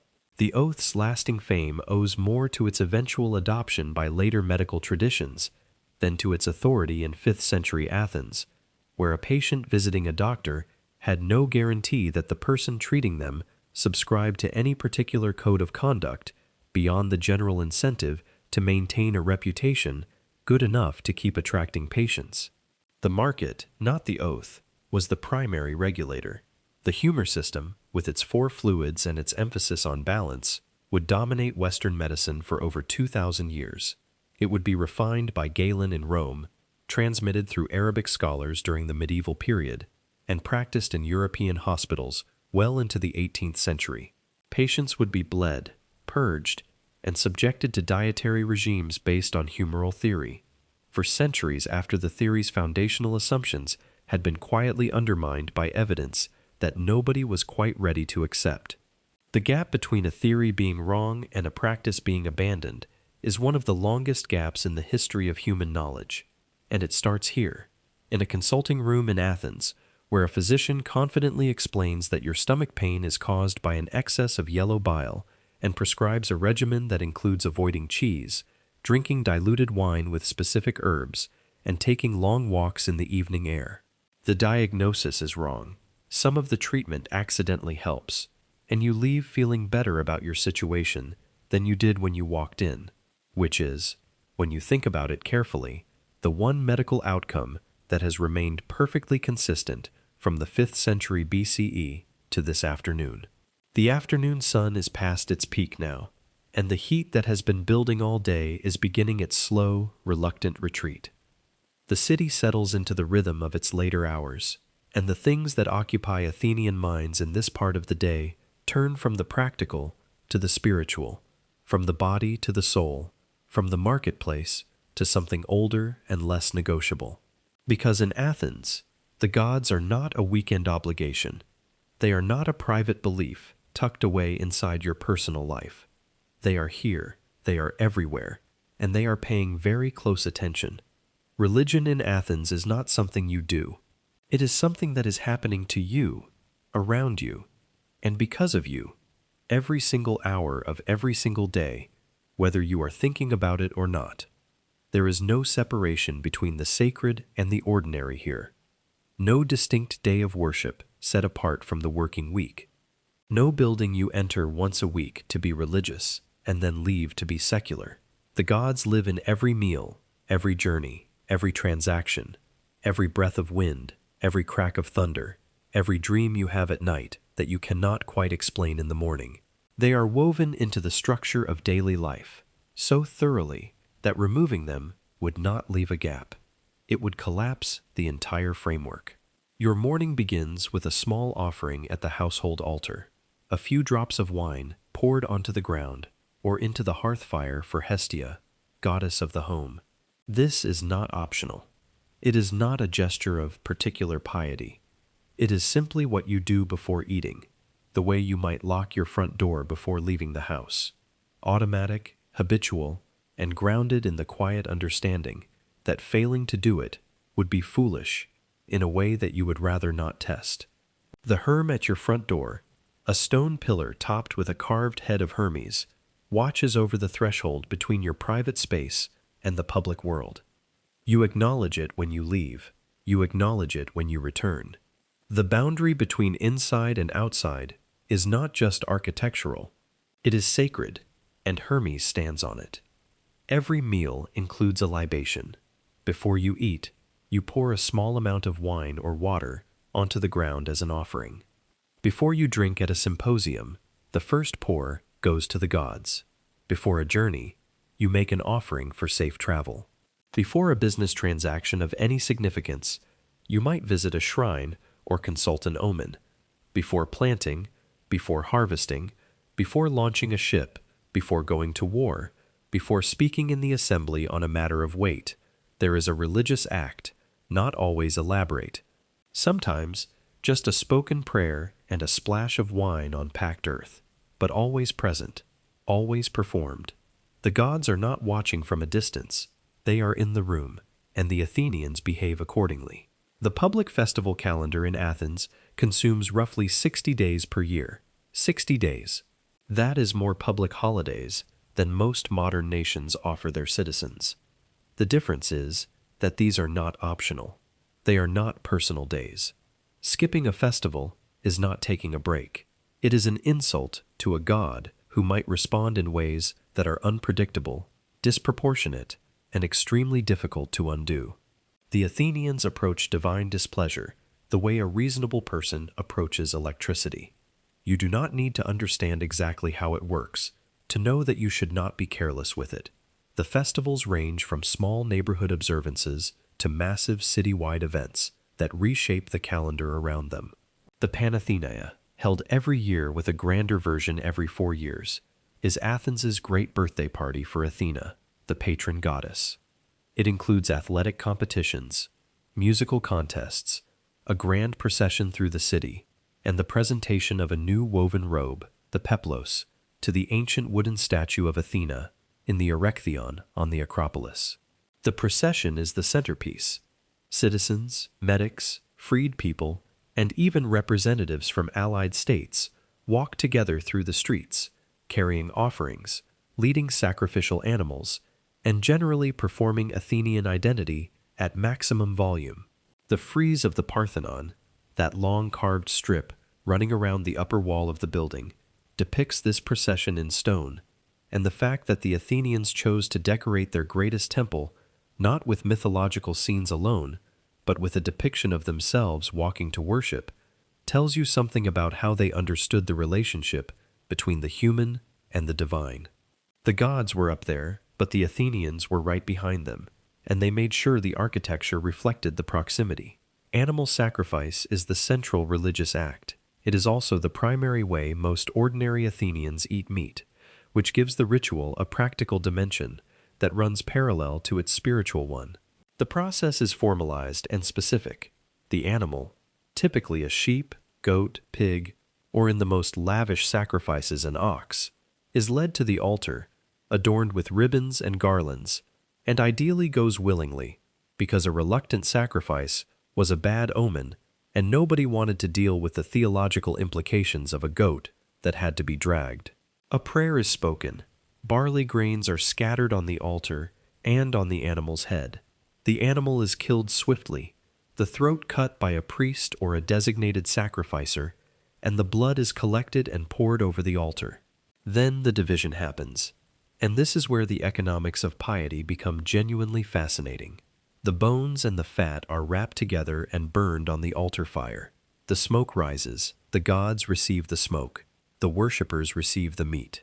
The gods, in other words, get the inedible parts, and the humans get the edible parts, and this arrangement is explained in myth by the story of Prometheus, who tricked Zeus into choosing the bones wrapped in fat over the meat wrapped in hide. thereby establishing for all time the sacrificial convention that the divine portion is the impressive-looking but nutritionally useless one. Somebody negotiated this deal in the deep mythological past, and it went so well for the human side that the Greeks built their entire religious food distribution system around it.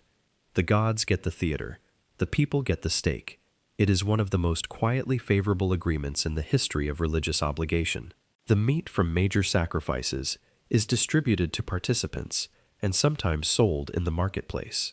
For many Athenians, religious festivals are the primary, sometimes the only, occasion on which they eat significant quantities of red meat. The smell of a sacrifice, the wood smoke, and roasting fat rising from the altar is literally the smell of community, piety, and dinner all at once. A person who shows up faithfully to the festivals is simultaneously honoring the gods, participating in civic life, and securing a meal they might not otherwise be able to afford. Miss the festival, and you miss all three. The incentive structure is elegant, and it is not an accident. Temple construction is the most visible expression of Athenian religious commitment, and it is also one of the most expensive things a Greek city ever does. The Parthenon, sitting on the Acropolis in the position of maximum visibility over the entire city, cost roughly 469 silver talents to build.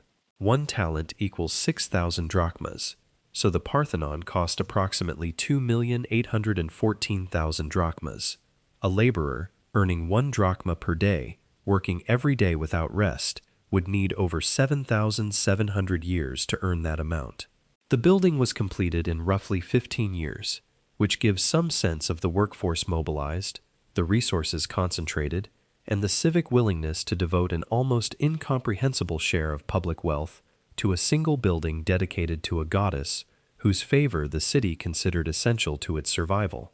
The money came from the treasury of the Delian League, the alliance of Greek states nominally led by Athens to defend against Persia, and the decision to redirect allied defense funds into building a temple for Athens's patron goddess was, to put it diplomatically, controversial among the allies who had contributed the money for a different purpose. Pericles pushed it through. The allies objected.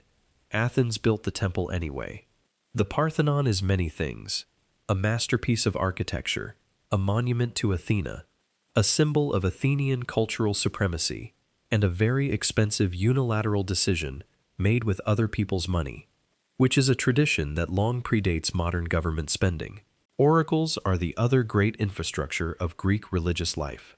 When a decision is too large, too uncertain, or too potentially catastrophic for human judgment alone, you consult the gods through an oracle, and the most prestigious oracle in the Greek world is at Delphi. The process involves sending a delegation, paying a consultation fee, performing the required sacrifices, and then submitting your question to the Pythia, the priestess of Apollo, who sits on a tripod over a chasm in the earth and delivers the god's answer in a state of divine inspiration. The answers are famously ambiguous, which is either a feature of divine communication that transcends simple human language, or a remarkably effective way to maintain the oracle's credibility regardless of how events turn out. When Croesus of Lydia asked whether he should attack Persia and was told that if he crossed a great empire would fall, he interpreted this as encouragement. The empire that fell was his own. The oracle was technically correct. The oracle was always technically correct. That was the entire business model.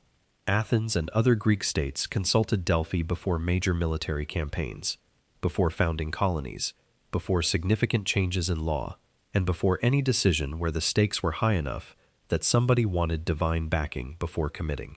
Imagine running a major strategic decision, the kind that will determine whether thousands of your citizens live or die, past a woman sitting on a tripod over geologically produced vapors in a mountain sanctuary, and then being genuinely surprised when the answer requires interpretation. The modern equivalent would be making foreign policy decisions by reading tea leaves, except the tea leaves had a centuries-long track record and an institutional prestige that no modern fortune teller could dream of. Impiety, asabeia, is a criminal offense in Athens. It is not a minor one. Socrates was executed on a charge that included impiety, and while the political dimensions of his trial were complex, the fact that failing to honor the gods properly was a charge that could carry the death penalty tells you everything about where religion sits in the Athenian hierarchy of values. The gods are not a personal matter, they are a civic matter. Your relationship with the divine is part of your relationship with the city, and the city takes both very seriously. And there is one place where the divine and the civic merge most spectacularly, most publicly, and most entertainingly in all of Athens. A place where the gods are honored through stories, where citizens gather by the thousands, where playwrights compete for prizes, and where you will sit on a stone seat for so long that your body will have opinions about it for days afterward. The Theater of Dionysus sits on the southern slope of the Acropolis, carved into the hillside in a great sweeping bowl that holds roughly 17,000 spectators. That number is not a guess. The theater is enormous. It is also the birthplace of Western drama, the place where tragedy and comedy were invented as formal art forms, performed as part of a religious festival, and judged in a competition that playwrights took as seriously as any Olympic athlete took a foot race. This is not entertainment in the modern sense. This is civic, religious, and cultural life fused into a single event that lasts for days and that every citizen is expected to attend. The Great Dionysia, held in late March, is the main event. It is a festival in honor of Dionysus, god of wine, fertility, and theater, and it runs for roughly 5 days. The program includes a grand procession, sacrifices, dithyrambic choral competitions, and then the main attraction, 3 tragedians, each presenting 3 tragedies and a satyr play, followed by 5 comic playwrights, each presenting 1 comedy. The performances begin at dawn and continue through the day. A spectator attending the full program might sit through 9 or more hours of theater in a single day, on a stone seat, in the open air, under the Mediterranean sun that, as we have established, does not believe in being gentle about anything. The experience of watching a Greek tragedy is not like watching a modern play. The theater is vast and open. The actors wear masks that cover the entire face, amplifying the voice through a shaped mouthpiece and making facial expressions invisible beyond the first few rows. The masks are beautiful, exaggerated, and designed to be read from a distance. The actors also wear kothornoi, elevated platform shoes that add height and presence. Between the actors, who are always male regardless of the character they play, the chorus performs in the orchestra, the circular floor space at the base of the seating area, singing, chanting, and dancing in choreographed movements that serve as narrator, commentator, and emotional amplifier. The effect is something closer to opera than to naturalistic theater. Larger than life, stylized, designed to work at scale, in a space where the person in the back row is 50 meters from the stage and needs to feel every word. The plays themselves are not safe. Tragedies deal with violence, madness, divine punishment, incest, murder, betrayal, and the absolute destruction of people who were powerful and confident at the beginning of the story. Comedies are vulgar, political, and personally abusive in ways that would get a modern writer sued. Aristophanes, the greatest comic playwright of the era, named real politicians in his plays, mocked their policies, their physical appearance, their intelligence, and their personal lives, and performed these attacks in front of audiences that included the people being mocked, as part of a religious festival, with prizes awarded by citizen judges. The roast did not begin at a celebrity dinner in the 20th century. The roast began in a theater in Athens in the 5th century, and the Greeks had the audacity to make it sacred. Admission to the theater costs 2 obols, that is 1/3 of a drachma. Not expensive by elite standards, but for a working family, 2 obols is not trivial. The Athenian state recognized this and established the Theorikon, a public fund that paid the admission fee for citizens who could not afford it. The city used tax revenue to ensure that even the poorest citizens could attend the theater.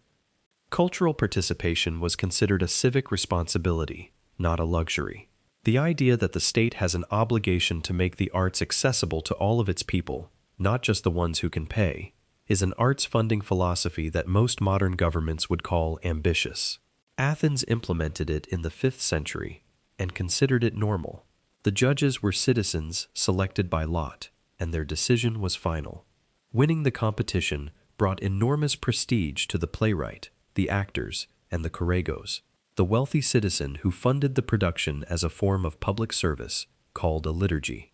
The choregos paid for the costumes, the training of the chorus, the musicians, and the general production expenses, which could be substantial. It was a mandatory public service for wealthy citizens, a way of redistributing private wealth into public cultural life. The rich man paid. The city watched. The playwright got the glory, or the humiliation, depending on the judges, and the entire system ran on a combination of civic obligation, competitive ego, and the enduring human need to sit in a large group and watch someone tell a story. That need, incidentally, has not changed. The technology has. The screens are smaller, the seats are more comfortable, but the fundamental desire to gather and be told a story is identical, and the Athenians would recognize your streaming habits as a diminished but familiar version of something they did better, louder, and in significantly more sunlight. You leave the theater stiff, sunburned, and culturally enriched, and as you walk back through the city streets, the warm afternoon light slanting between the buildings, you pass the law courts, and it occurs to you that justice in Athens operates on principles that would make a modern lawyer break out in a cold sweat. There are no professional lawyers. This is the first and most disorienting fact. If you find yourself in a legal dispute, whether as accuser or accused, you represent yourself. You stand before the jury. You make your own case. You speak your own words. There is no defense attorney. There is no prosecution team. There is no judge in the modern sense. No robed authority figure interpreting the law and maintaining procedure. There are magistrates who manage the administrative flow of cases, but in the courtroom itself, it is you and your opponent and a jury of your fellow citizens, and the outcome depends on which one of you is more persuasive. The juries are enormous. A typical case might be heard by 201 citizens. A significant case might face 501. The most consequential cases, treason, impiety, crimes against the state, could convene juries of over 1,000. The numbers serve a purpose. Bribing 12 jurors is conceivable. Bribing 500 is a logistical and financial impossibility. The size of the jury is itself an anti-corruption mechanism, and the Athenians were explicit about this. They had thought carefully about the ways power and money could distort justice, and they had built their system to make distortion as difficult as the mathematics allowed. Jurors are selected by lot each morning using the kleroterion, a stone slab with rows of slots, into which prospective jurors insert bronze identity tokens. Black and white balls are fed through a tube attached to the side of the device, and the random sequence of colors determines which rows of jurors serve and which go home. The machine is elegant, mechanical, and incorruptible. It cannot be bribed. It cannot be influenced. It is, in its simple way, one of the most sophisticated pieces of democratic technology the ancient world produced. Speeches in court are timed by a water clock called a clepsydra, a clay vessel with a small hole in the bottom, filled with water, draining at a constant rate. When the water runs out, your time is up. Both sides receive equal time. The clock does not care about your eloquence, your outrage, or the complexity of your case. It measures water. Water does not negotiate. If you have not made your point before the vessel is empty, you are finished whether you are ready to be or not. The discipline this imposes on courtroom speech is absolute and occasionally brutal. Now, here is where the theoretical equality of the system develops a familiar crack. You represent yourself, but nothing prevents you from hiring someone to write your speech for you. Logographoi, professional speechwriters, are a thriving industry in Athens. Lysias, one of the most famous, crafted arguments, so skillfully tailored to the character and situation of his clients, that the jury heard what sounded like an ordinary person, speaking from the heart, and never suspected that every word had been purchased from a specialist. The wealthy could afford the best writers. The poor could not. The system was formally equal. In practice, the person who could buy the better script had a meaningful advantage, and the advantage was invisible because the whole point of a good logographer's work was to sound like it had not been written by a professional. Access to eloquence was a market commodity disguised as personal virtue. The legal system that prided itself on citizen equality was, at the level of actual courtroom performance, partially governed by who could afford to seem most naturally persuasive. This is not a uniquely ancient problem. Litigants routinely brought weeping family members to court. The accused would parade his wife, his children, sometimes even elderly parents before the jury, not to offer testimony, but simply to be seen looking sad and vulnerable. The purpose was naked emotional manipulation, and everyone involved knew it, and it worked anyway. Juries were human. The sight of a crying child standing next to a man on trial produced exactly the sympathetic response it was designed to produce, regardless of the merits of the case. Bringing your crying children to court to influence the jury is not a strategy anyone formally endorses in the modern legal system either. But the instinct to make decision-makers feel something before they weigh evidence is a litigation tradition that predates the existence of professional law by centuries and shows no sign of retirement. Penalties for conviction ranged from fines to exile to death. In some cases, after a guilty verdict, both the prosecution and the defense proposed a penalty, and the jury chose between the two. This is what happened at Socrates' trial. The prosecution proposed death. Socrates, in a move that has been debated by every philosophy student since, initially proposed that his penalty should be free meals at public expense for life, on the grounds that what he had done for Athens deserved reward, not punishment. He eventually proposed a fine, but the damage was done. The jury, perhaps feeling mocked, chose death.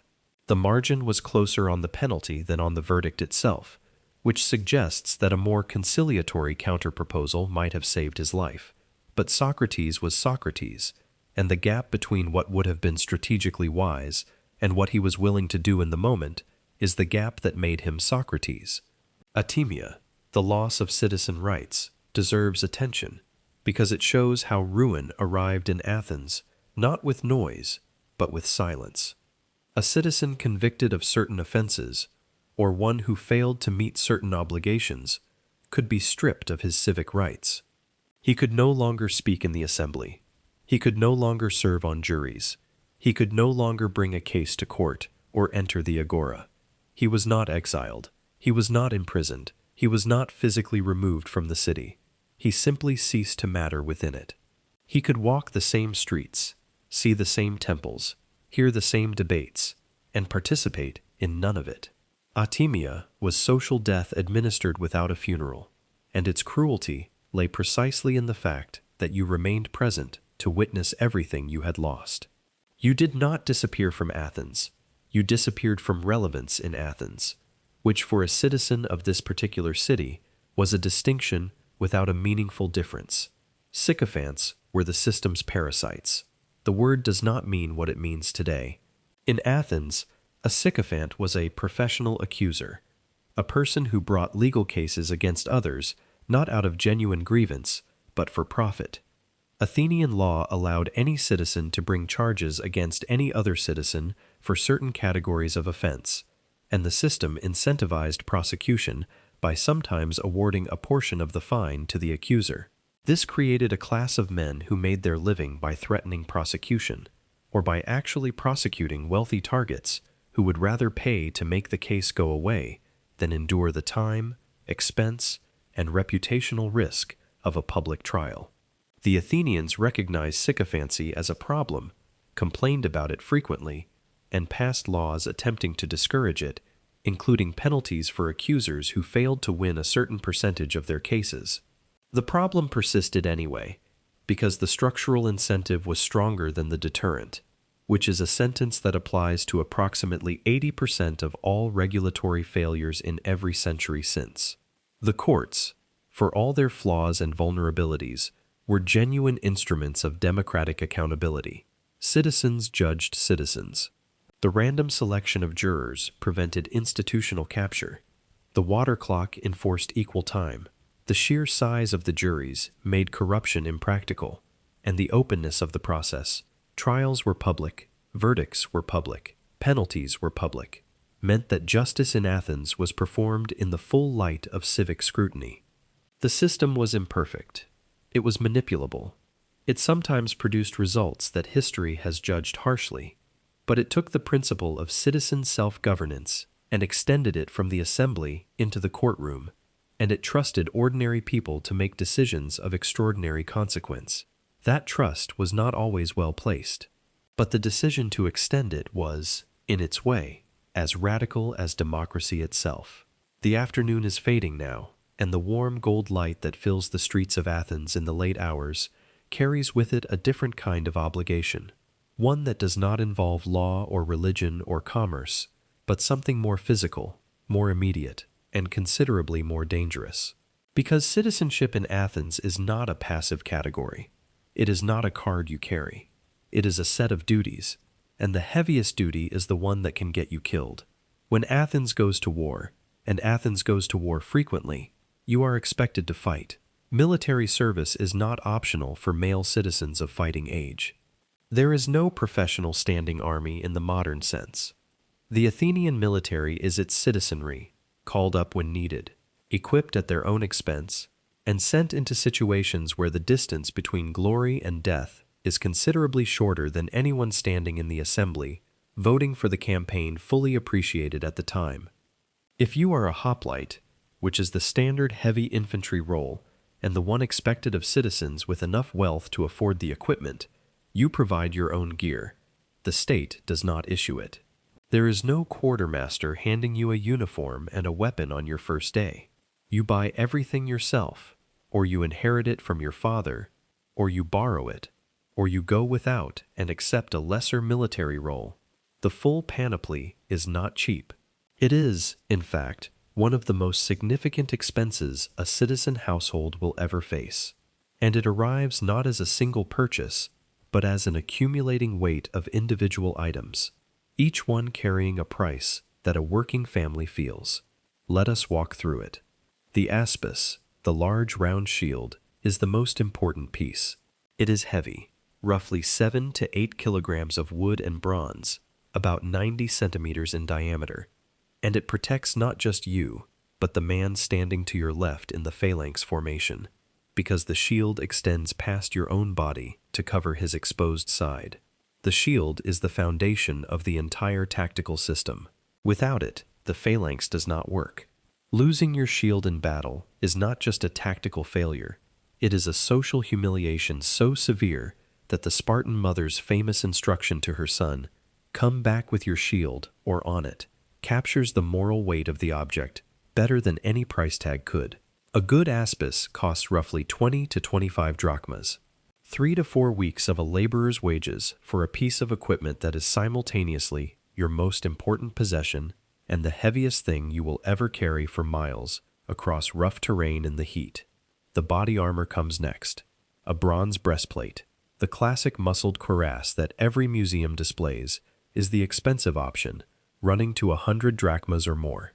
Many hoplites by this period wear a linothorax instead, a laminated linen corselet made from multiple layers of linen glued together, which is lighter, cheaper, and surprisingly effective at stopping the kind of damage a bronze spear point delivers.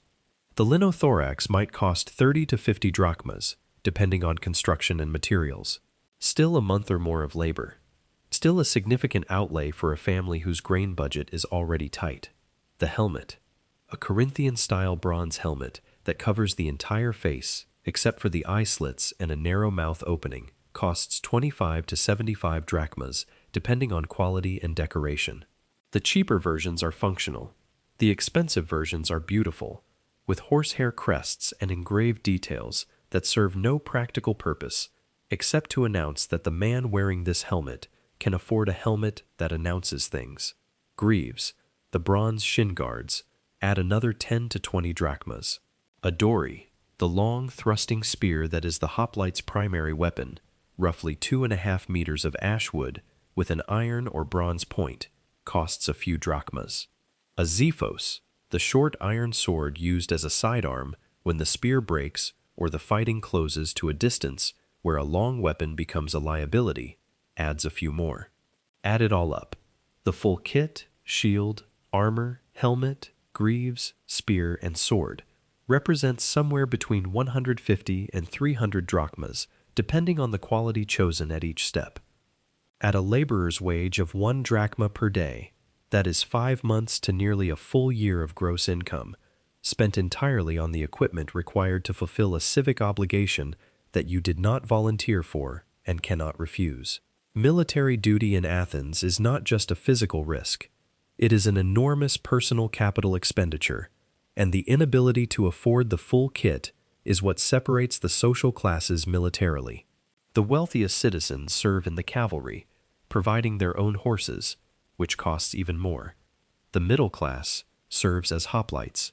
The poorest citizens, the thetes, serve as rowers in the trireme fleet, which requires no personal equipment because the state provides the ship. Being required to serve your country in combat and being required to purchase your own combat equipment is the ancient version of a company requiring you to bring your own laptop, except the laptop is a bronze breastplate and the quarterly review involves people trying to push a spear through it.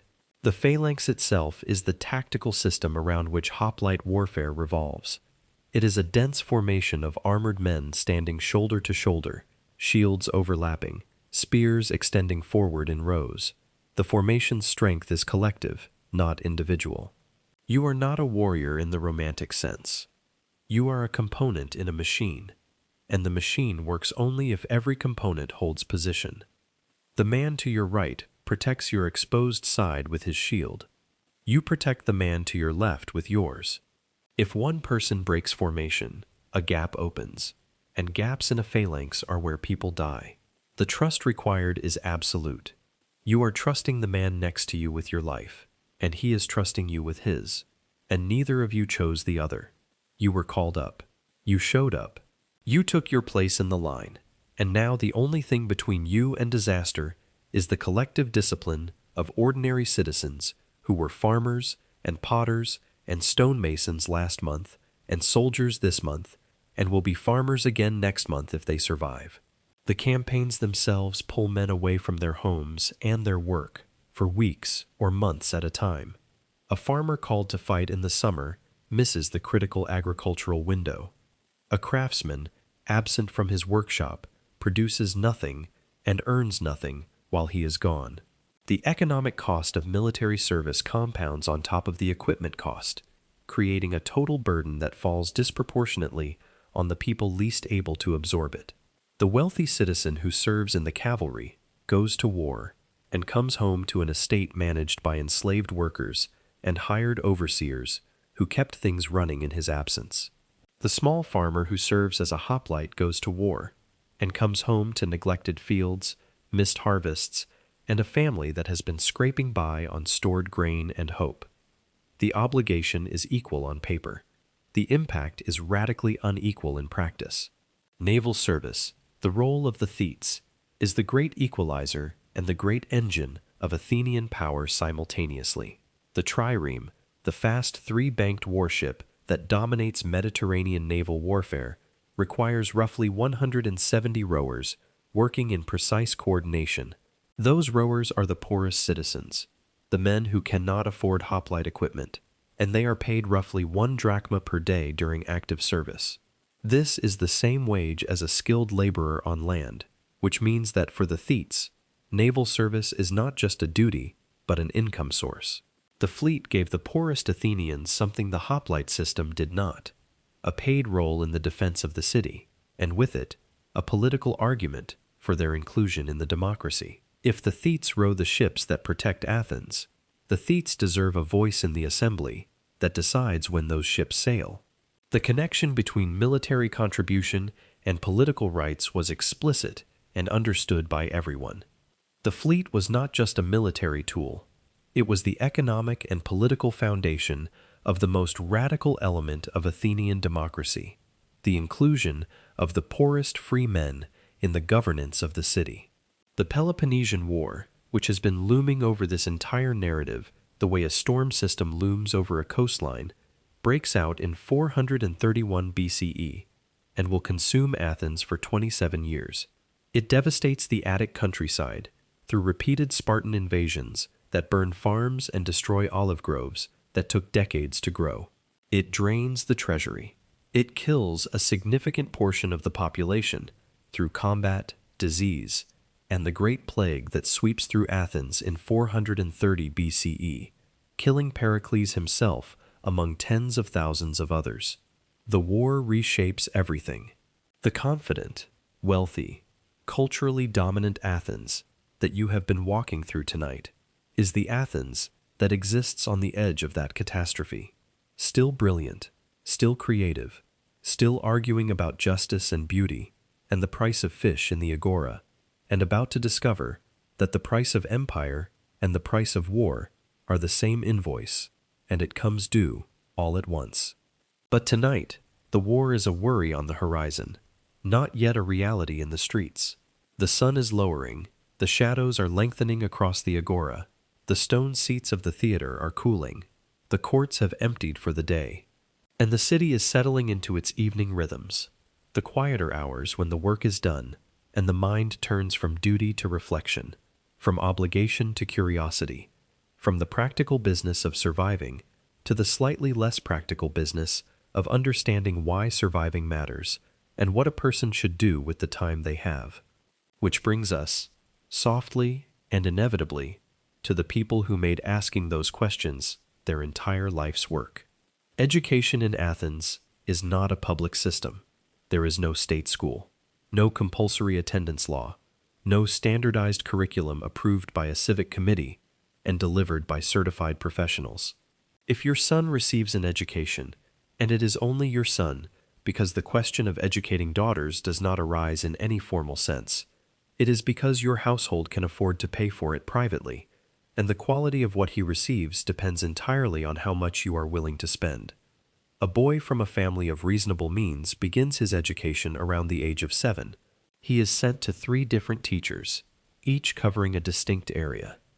The grammatistes teaches reading, writing, and arithmetic. The kitharistes teaches music, specifically the lyre, because musical training is considered essential to producing a well-formed person and not merely a pleasant bonus.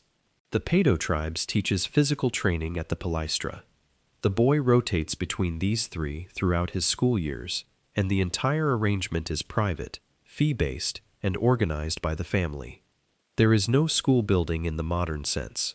Lessons happen in rented spaces, in the teacher's home, or in public areas designated by custom. Accompanying the boy to and from his lessons is the pedagogos, a figure whose role is both more important and more revealing than it first appears. The pedagogos is typically an enslaved man belonging to the household. He walks the boy to school, waits during lessons, walks him home, and supervises his behavior throughout. He is responsible for the boy's conduct in public, his manners, his safety, and in many cases, his moral formation. The person entrusted with shaping the character and daily habits of a future citizen is, himself, someone the city does not recognize as a person. The irony is structural, and the Athenians did not remark on it, which tells you either that they did not notice, or that they noticed and found it unremarkable, and it is genuinely difficult to determine which of those options is more unsettling. The content of a basic education is focused on literacy, numeracy, poetry, and music.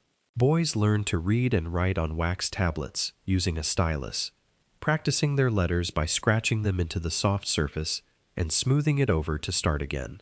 They memorize Homer. Large portions of the Iliad and the Odyssey are committed to memory, recited aloud, and analyzed for moral and practical lessons. Homer is not literature class. Homer is the foundational text of Greek identity, the source of ethical examples, military wisdom, social norms, and theological understanding. A boy who knows his Homer is a boy who shares a common cultural language with every other educated Greek in the Mediterranean. It is the ancient equivalent of a shared canon that everyone references and everyone assumes everyone else has read. Except here, the assumption is usually correct because the memorization was enforced with repetition and, occasionally, with the Paedo tribe's forked stick. Beyond the basics, education diverges sharply along economic lines. Wealthy families seek out more advanced instruction, and this is where the sophists enter. The sophists are traveling professional teachers who offer instruction in rhetoric, argument, political theory, and the arts of persuasion. They charge fees. Some of them charge extraordinary fees. Protagoras, the most famous and among the most expensive, reportedly charged 10,000 drachmas for a complete course of instruction. 10,000 drachmas. At a laborer's daily wage of 1 drachma, that is over 27 years of work. A generation of earning, spent on learning how to argue persuasively, the ability to speak well, to construct a compelling case in the assembly or the courts, to demolish an opponent's position with logic, or at least with the appearance of logic, is not a natural gift equally distributed among citizens. It is a skill, and like most skills in Athens, it is available for purchase by those who can afford the price, and unavailable to those who cannot. The playing field of democratic participation, theoretically level, is tilted by the invisible weight of educational investment in exactly the way that such fields are always tilted, then and now. Sophists charging enormous fees to teach wealthy young men how to argue persuasively, regardless of whether their argument was actually correct, is the original model for a certain kind of expensive professional education that remains extremely profitable today. The brochure has changed, the product has not. And then there is Socrates, who complicates everything. Socrates charged nothing. He held no formal classes. He rented no space. He stood in the agora, walked in the stoa, sat in the gymnasium, and talked to anyone who would engage with him. His method was questioning. Relentless, patient, occasionally maddening questioning that started with a simple premise: what is justice? What is courage? What is virtue? And followed the answers wherever they led, which was usually toward the uncomfortable realization that the person answering did not actually know what they thought they knew. He did not teach. He dismantled. He did not provide answers.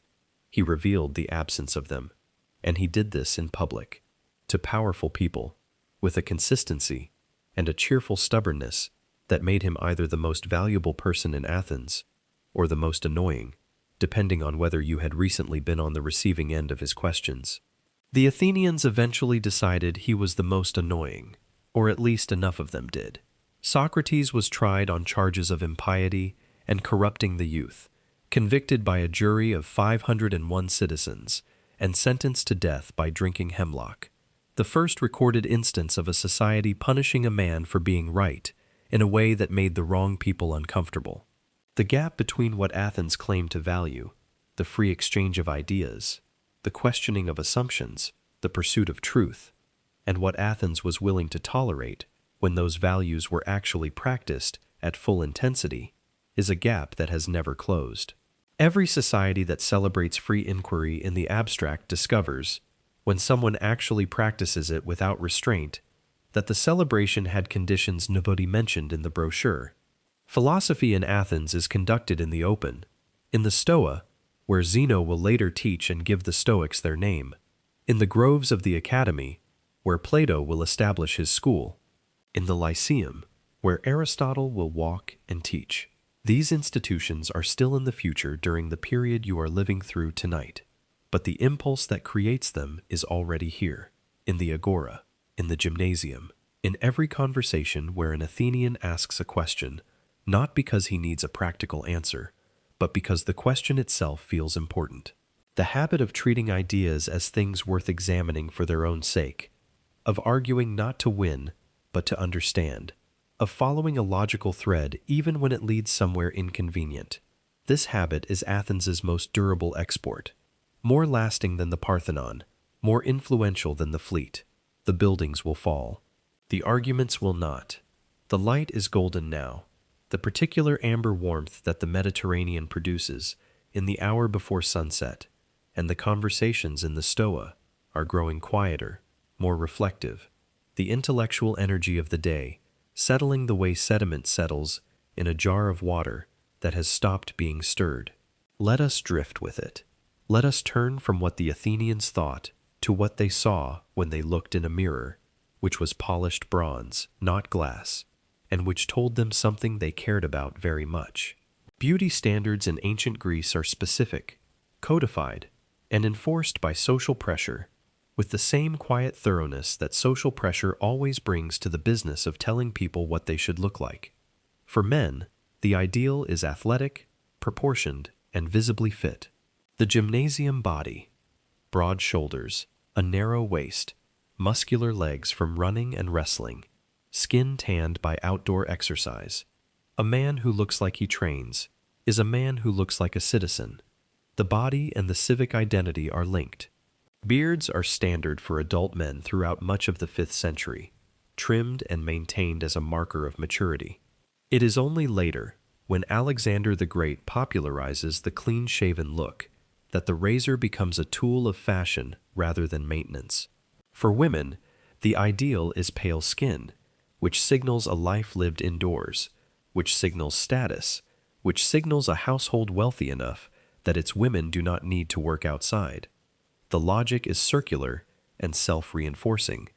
Pale skin is beautiful because it means wealth. Wealth is demonstrated by pale skin. The beauty standard and the social structure hold each other up like two cards leaning together, and if either one shifts, the other wobbles. To achieve and maintain the desired pallor, women apply simithion, white lead face powder, to their skin. It works beautifully. It is also genuinely, chemically, cumulatively toxic. Lead absorbs through the skin. Long-term use causes lead poisoning, with symptoms including abdominal pain, headaches, cognitive impairment, and in severe cases, death. Applying a known poison to your face because the beauty standard of the moment demands it. The specific compound has changed over the centuries. The willingness to absorb harm for appearance has not dimmed for a single generation in the entire recorded history of human vanity. Beyond white lead, the cosmetic toolkit includes rouge made from plant dyes, crushed mulberries, or mineral pigments applied to the cheeks and lips, coal or soot for darkening the eyes and defining the brows, olive oil as moisturizer, hair treatment, and general-purpose skin conditioner, perfumes made from rose, myrrh, saffron, and other aromatics, applied to the skin and sometimes to the hair. These are not trivial luxuries. A good perfume oil is expensive. A bad one is obvious. The difference between the two is a social signal as legible as the quality of your himation or the dye in your chiton. You smell like what you can afford, and everyone's nose is calibrated to the local price list. One detail that tends to catch modern attention is the unibrow, a single continuous eyebrow, extending unbroken across both eyes, was considered attractive on women in ancient Greece. Women who did not naturally possess this feature sometimes drew one on with soot or lampblack, creating the illusion of a trait they admired but did not have. Drawing on a unibrow because beauty culture has decided that is the desirable look this century carries the same energy as every other era's arbitrary beauty standard, including several currently active ones that will seem equally baffling to whoever comes next. The specific feature changes. The willingness to manufacture it does not. Hair removal for women and for male athletes was practiced using razors, singeing with a flame held close to the skin, or depilatory pastes made from various plant and mineral compounds that were applied, left to work, and then scraped off along with the unwanted hair. The process was uncomfortable, imprecise, and occasionally painful, in ways that the user had not anticipated. The pursuit of smooth skin through methods that irritate the skin is a paradox that the beauty industry has been profitably exploiting for 2,500 years, without anyone pausing long enough to acknowledge that the entire enterprise is slightly absurd. The light is deeper now. The amber has darkened toward copper, and the long shadows of the columns stretch across the flagstones like fingers reaching for something they will not quite touch before the dark arrives. The city is quieter. The agora is emptying. The gymnasium has closed. The courts are still. And your thoughts, drifting now the way thoughts do, when the day's work is behind you and the night's rest is ahead, turn to the one subject that every person in Athens thinks about and nobody fully understands. What happens when all of this ends? What comes after the last breath? Where do you go when the light goes out? Death in Athens is attended by women. It begins that way, and it continues that way, because the care of the dead belongs to the same people who manage the care of the living. And in Athens, that means the women of the household step forward into one of the few roles where their presence is not just tolerated, but essential and publicly visible.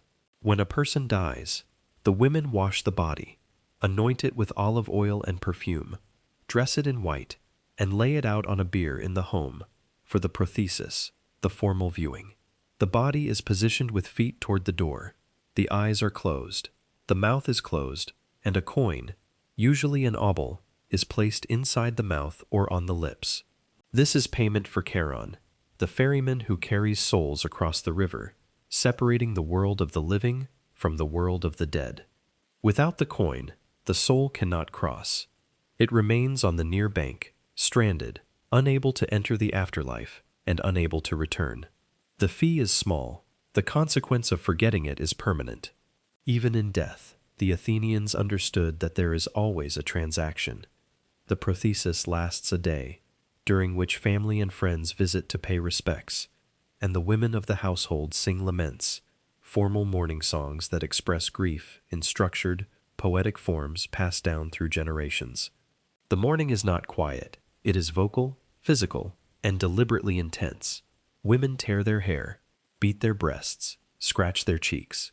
The grief is performed because performing it is honoring the dead, and the dead deserve to know they are grieved. Athens actually passed laws limiting the extravagance of funerals and the intensity of public mourning, because families were competitively out grieving each other, escalating the laments, the processions, and the grave goods to levels that were becoming socially destabilizing. Even grief could become a status competition, and someone eventually had to legislate against showing off at a funeral. The impulse to demonstrate how much you cared by how visibly you suffered was apparently strong enough to require civic intervention. The ekphora, the funeral procession, takes place before dawn. The body is carried on the bier through the streets to the burial ground outside the city walls, accompanied by family, mourners, and sometimes hired musicians. The timing is deliberate. The procession happens in darkness, before the city wakes, in the quiet hours when the boundary between the living world and whatever lies beyond it feels thinnest. Burial and cremation are both practiced, the preference varying by period, by family tradition, and by personal or religious conviction. The ashes, or the body, are placed in a grave along with offerings, pottery, jewelry, small personal objects, food, and drink for the journey. The grave is marked with a stele, a stone slab carved with the name of the dead, and sometimes a relief showing them in life, seated, shaking hands with a family member, or engaged in the activity that defined them, a soldier with his shield, a woman with her loom, a child with a toy. The image chosen for the stone is the image the family wants eternity to remember, and the quiet care of those choices, the thought that went into selecting the single moment that would represent an entire life, is one of the most human things in all of ancient Greece. The geography of the Greek afterlife is mapped with a specificity that suggests the Greeks took the question of where the dead go as seriously as they took the question of where to build a harbor. The soul descends to the underworld, ruled by Hades and Persephone. It crosses the river Styx on Charon's ferry, assuming the coin was placed correctly. It passes Cerberus, the three-headed dog who guards the entrance, and who is perfectly happy to let you in, but will not let you out.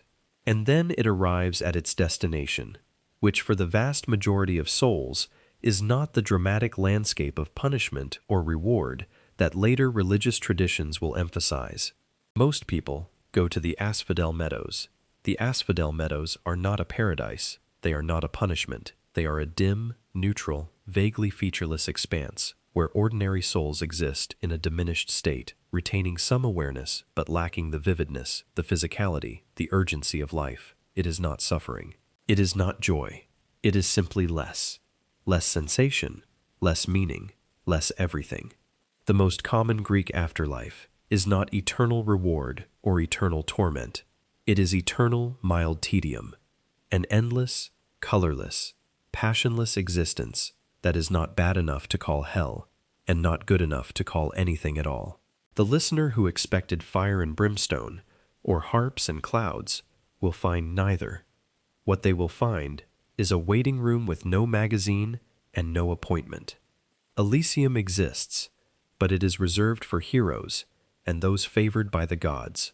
It is a place of beauty, rest, and happiness, but its gates are narrow, and its guest list is exclusive. Tartarus exists too, the deep pit where the truly wicked are punished, where Tantalus reaches for fruit that retreats from his hand, and Sisyphus pushes his boulder eternally uphill. But Tartarus is for the exceptional offenders, the ones who personally insulted the gods or committed crimes so monstrous that ordinary death was not sufficient punishment. For the vast majority of the dead, the ones who lived ordinary lives and committed ordinary failures and achieved ordinary kindnesses, the destination is the meadow. Not dark, not light, just there. The Greeks found this neither comforting nor terrifying. It was simply the way things were. The afterlife was not designed to motivate good behavior through promises of reward or threats of punishment, at least not for most people. It was designed to reflect a view of existence in which the living world was the only world that fully mattered, and death was not a transition to something better, but a diminishment into something less. The urgency of Greek life, the fierce competitiveness, the obsessive pursuit of glory and remembrance, the need to be seen and known and remembered, makes more sense when you understand that the alternative was the asphodel meadows. If this life is the only one that truly counts, then what you do with it, and whether anyone remembers you did it, becomes the only question that matters. The dark has settled over Athens now. The oil lamps are lit in the houses, those small circles of warm light surrounded by all that encompassing dark. The sounds of the city have softened to the sounds of evening.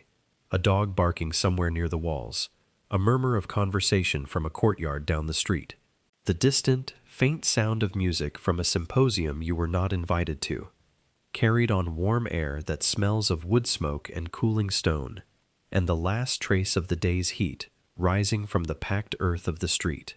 The people settling into their homes tonight are not the marble statues. They never were. They are the people who walked past the statues without looking up, because they had seen them 1,000 times, and the novelty wore off years ago. They argued about the price of fish in the agora this morning. They worried about whether the barley would last the month. They checked their children's teeth and wondered if they were growing straight. They lay awake some nights thinking about money, about the future, about the war everyone keeps saying is coming, about whether the lentil soup could possibly be more interesting tomorrow than it was today. They complained about the heat in summer and the damp in winter, and the neighbor whose goats kept finding their way into the courtyard. They were not simpler than you. They were not nobler. They were not the archetypes their statues suggest. They were as petty, as generous, as frightened, as brave, as foolish, and as stubbornly, persistently human as anyone listening to this right now. They did everything you do. They just did it without any of the things you take for granted. And they managed, most of the time, to find reasons to laugh and to keep going, which is the most human achievement of all, and the one that never makes it into the history books. So tonight, as you settle deeper into your pillow, in your warm room, with clean water a step away, and medicine in the cabinet, and light available at the touch of a switch, spare a quiet thought for them, not the famous ones, not Pericles or Socrates or the generals whose names survived because someone carved them into stone. The ordinary ones, the woman at the fountain house carrying water home in the early light, the stonemason spending his drachma in the agora, calculating what he could afford and what he could not, the boy walking to school with an enslaved man holding his hand, neither of them aware that the arrangement was strange. The medic shopkeeper, who loved the city that would never love him back, with full legal recognition. The rower on the trireme, pulling his oar in rhythm with 169 other men, earning his drachma and his right to raise his hand on the pnyx. They were here, they were real. They were as vivid and as complicated as any life that has ever been lived. And the fact that the centuries have worn their names away, the way the centuries wore the paint from the marble, does not mean they were less.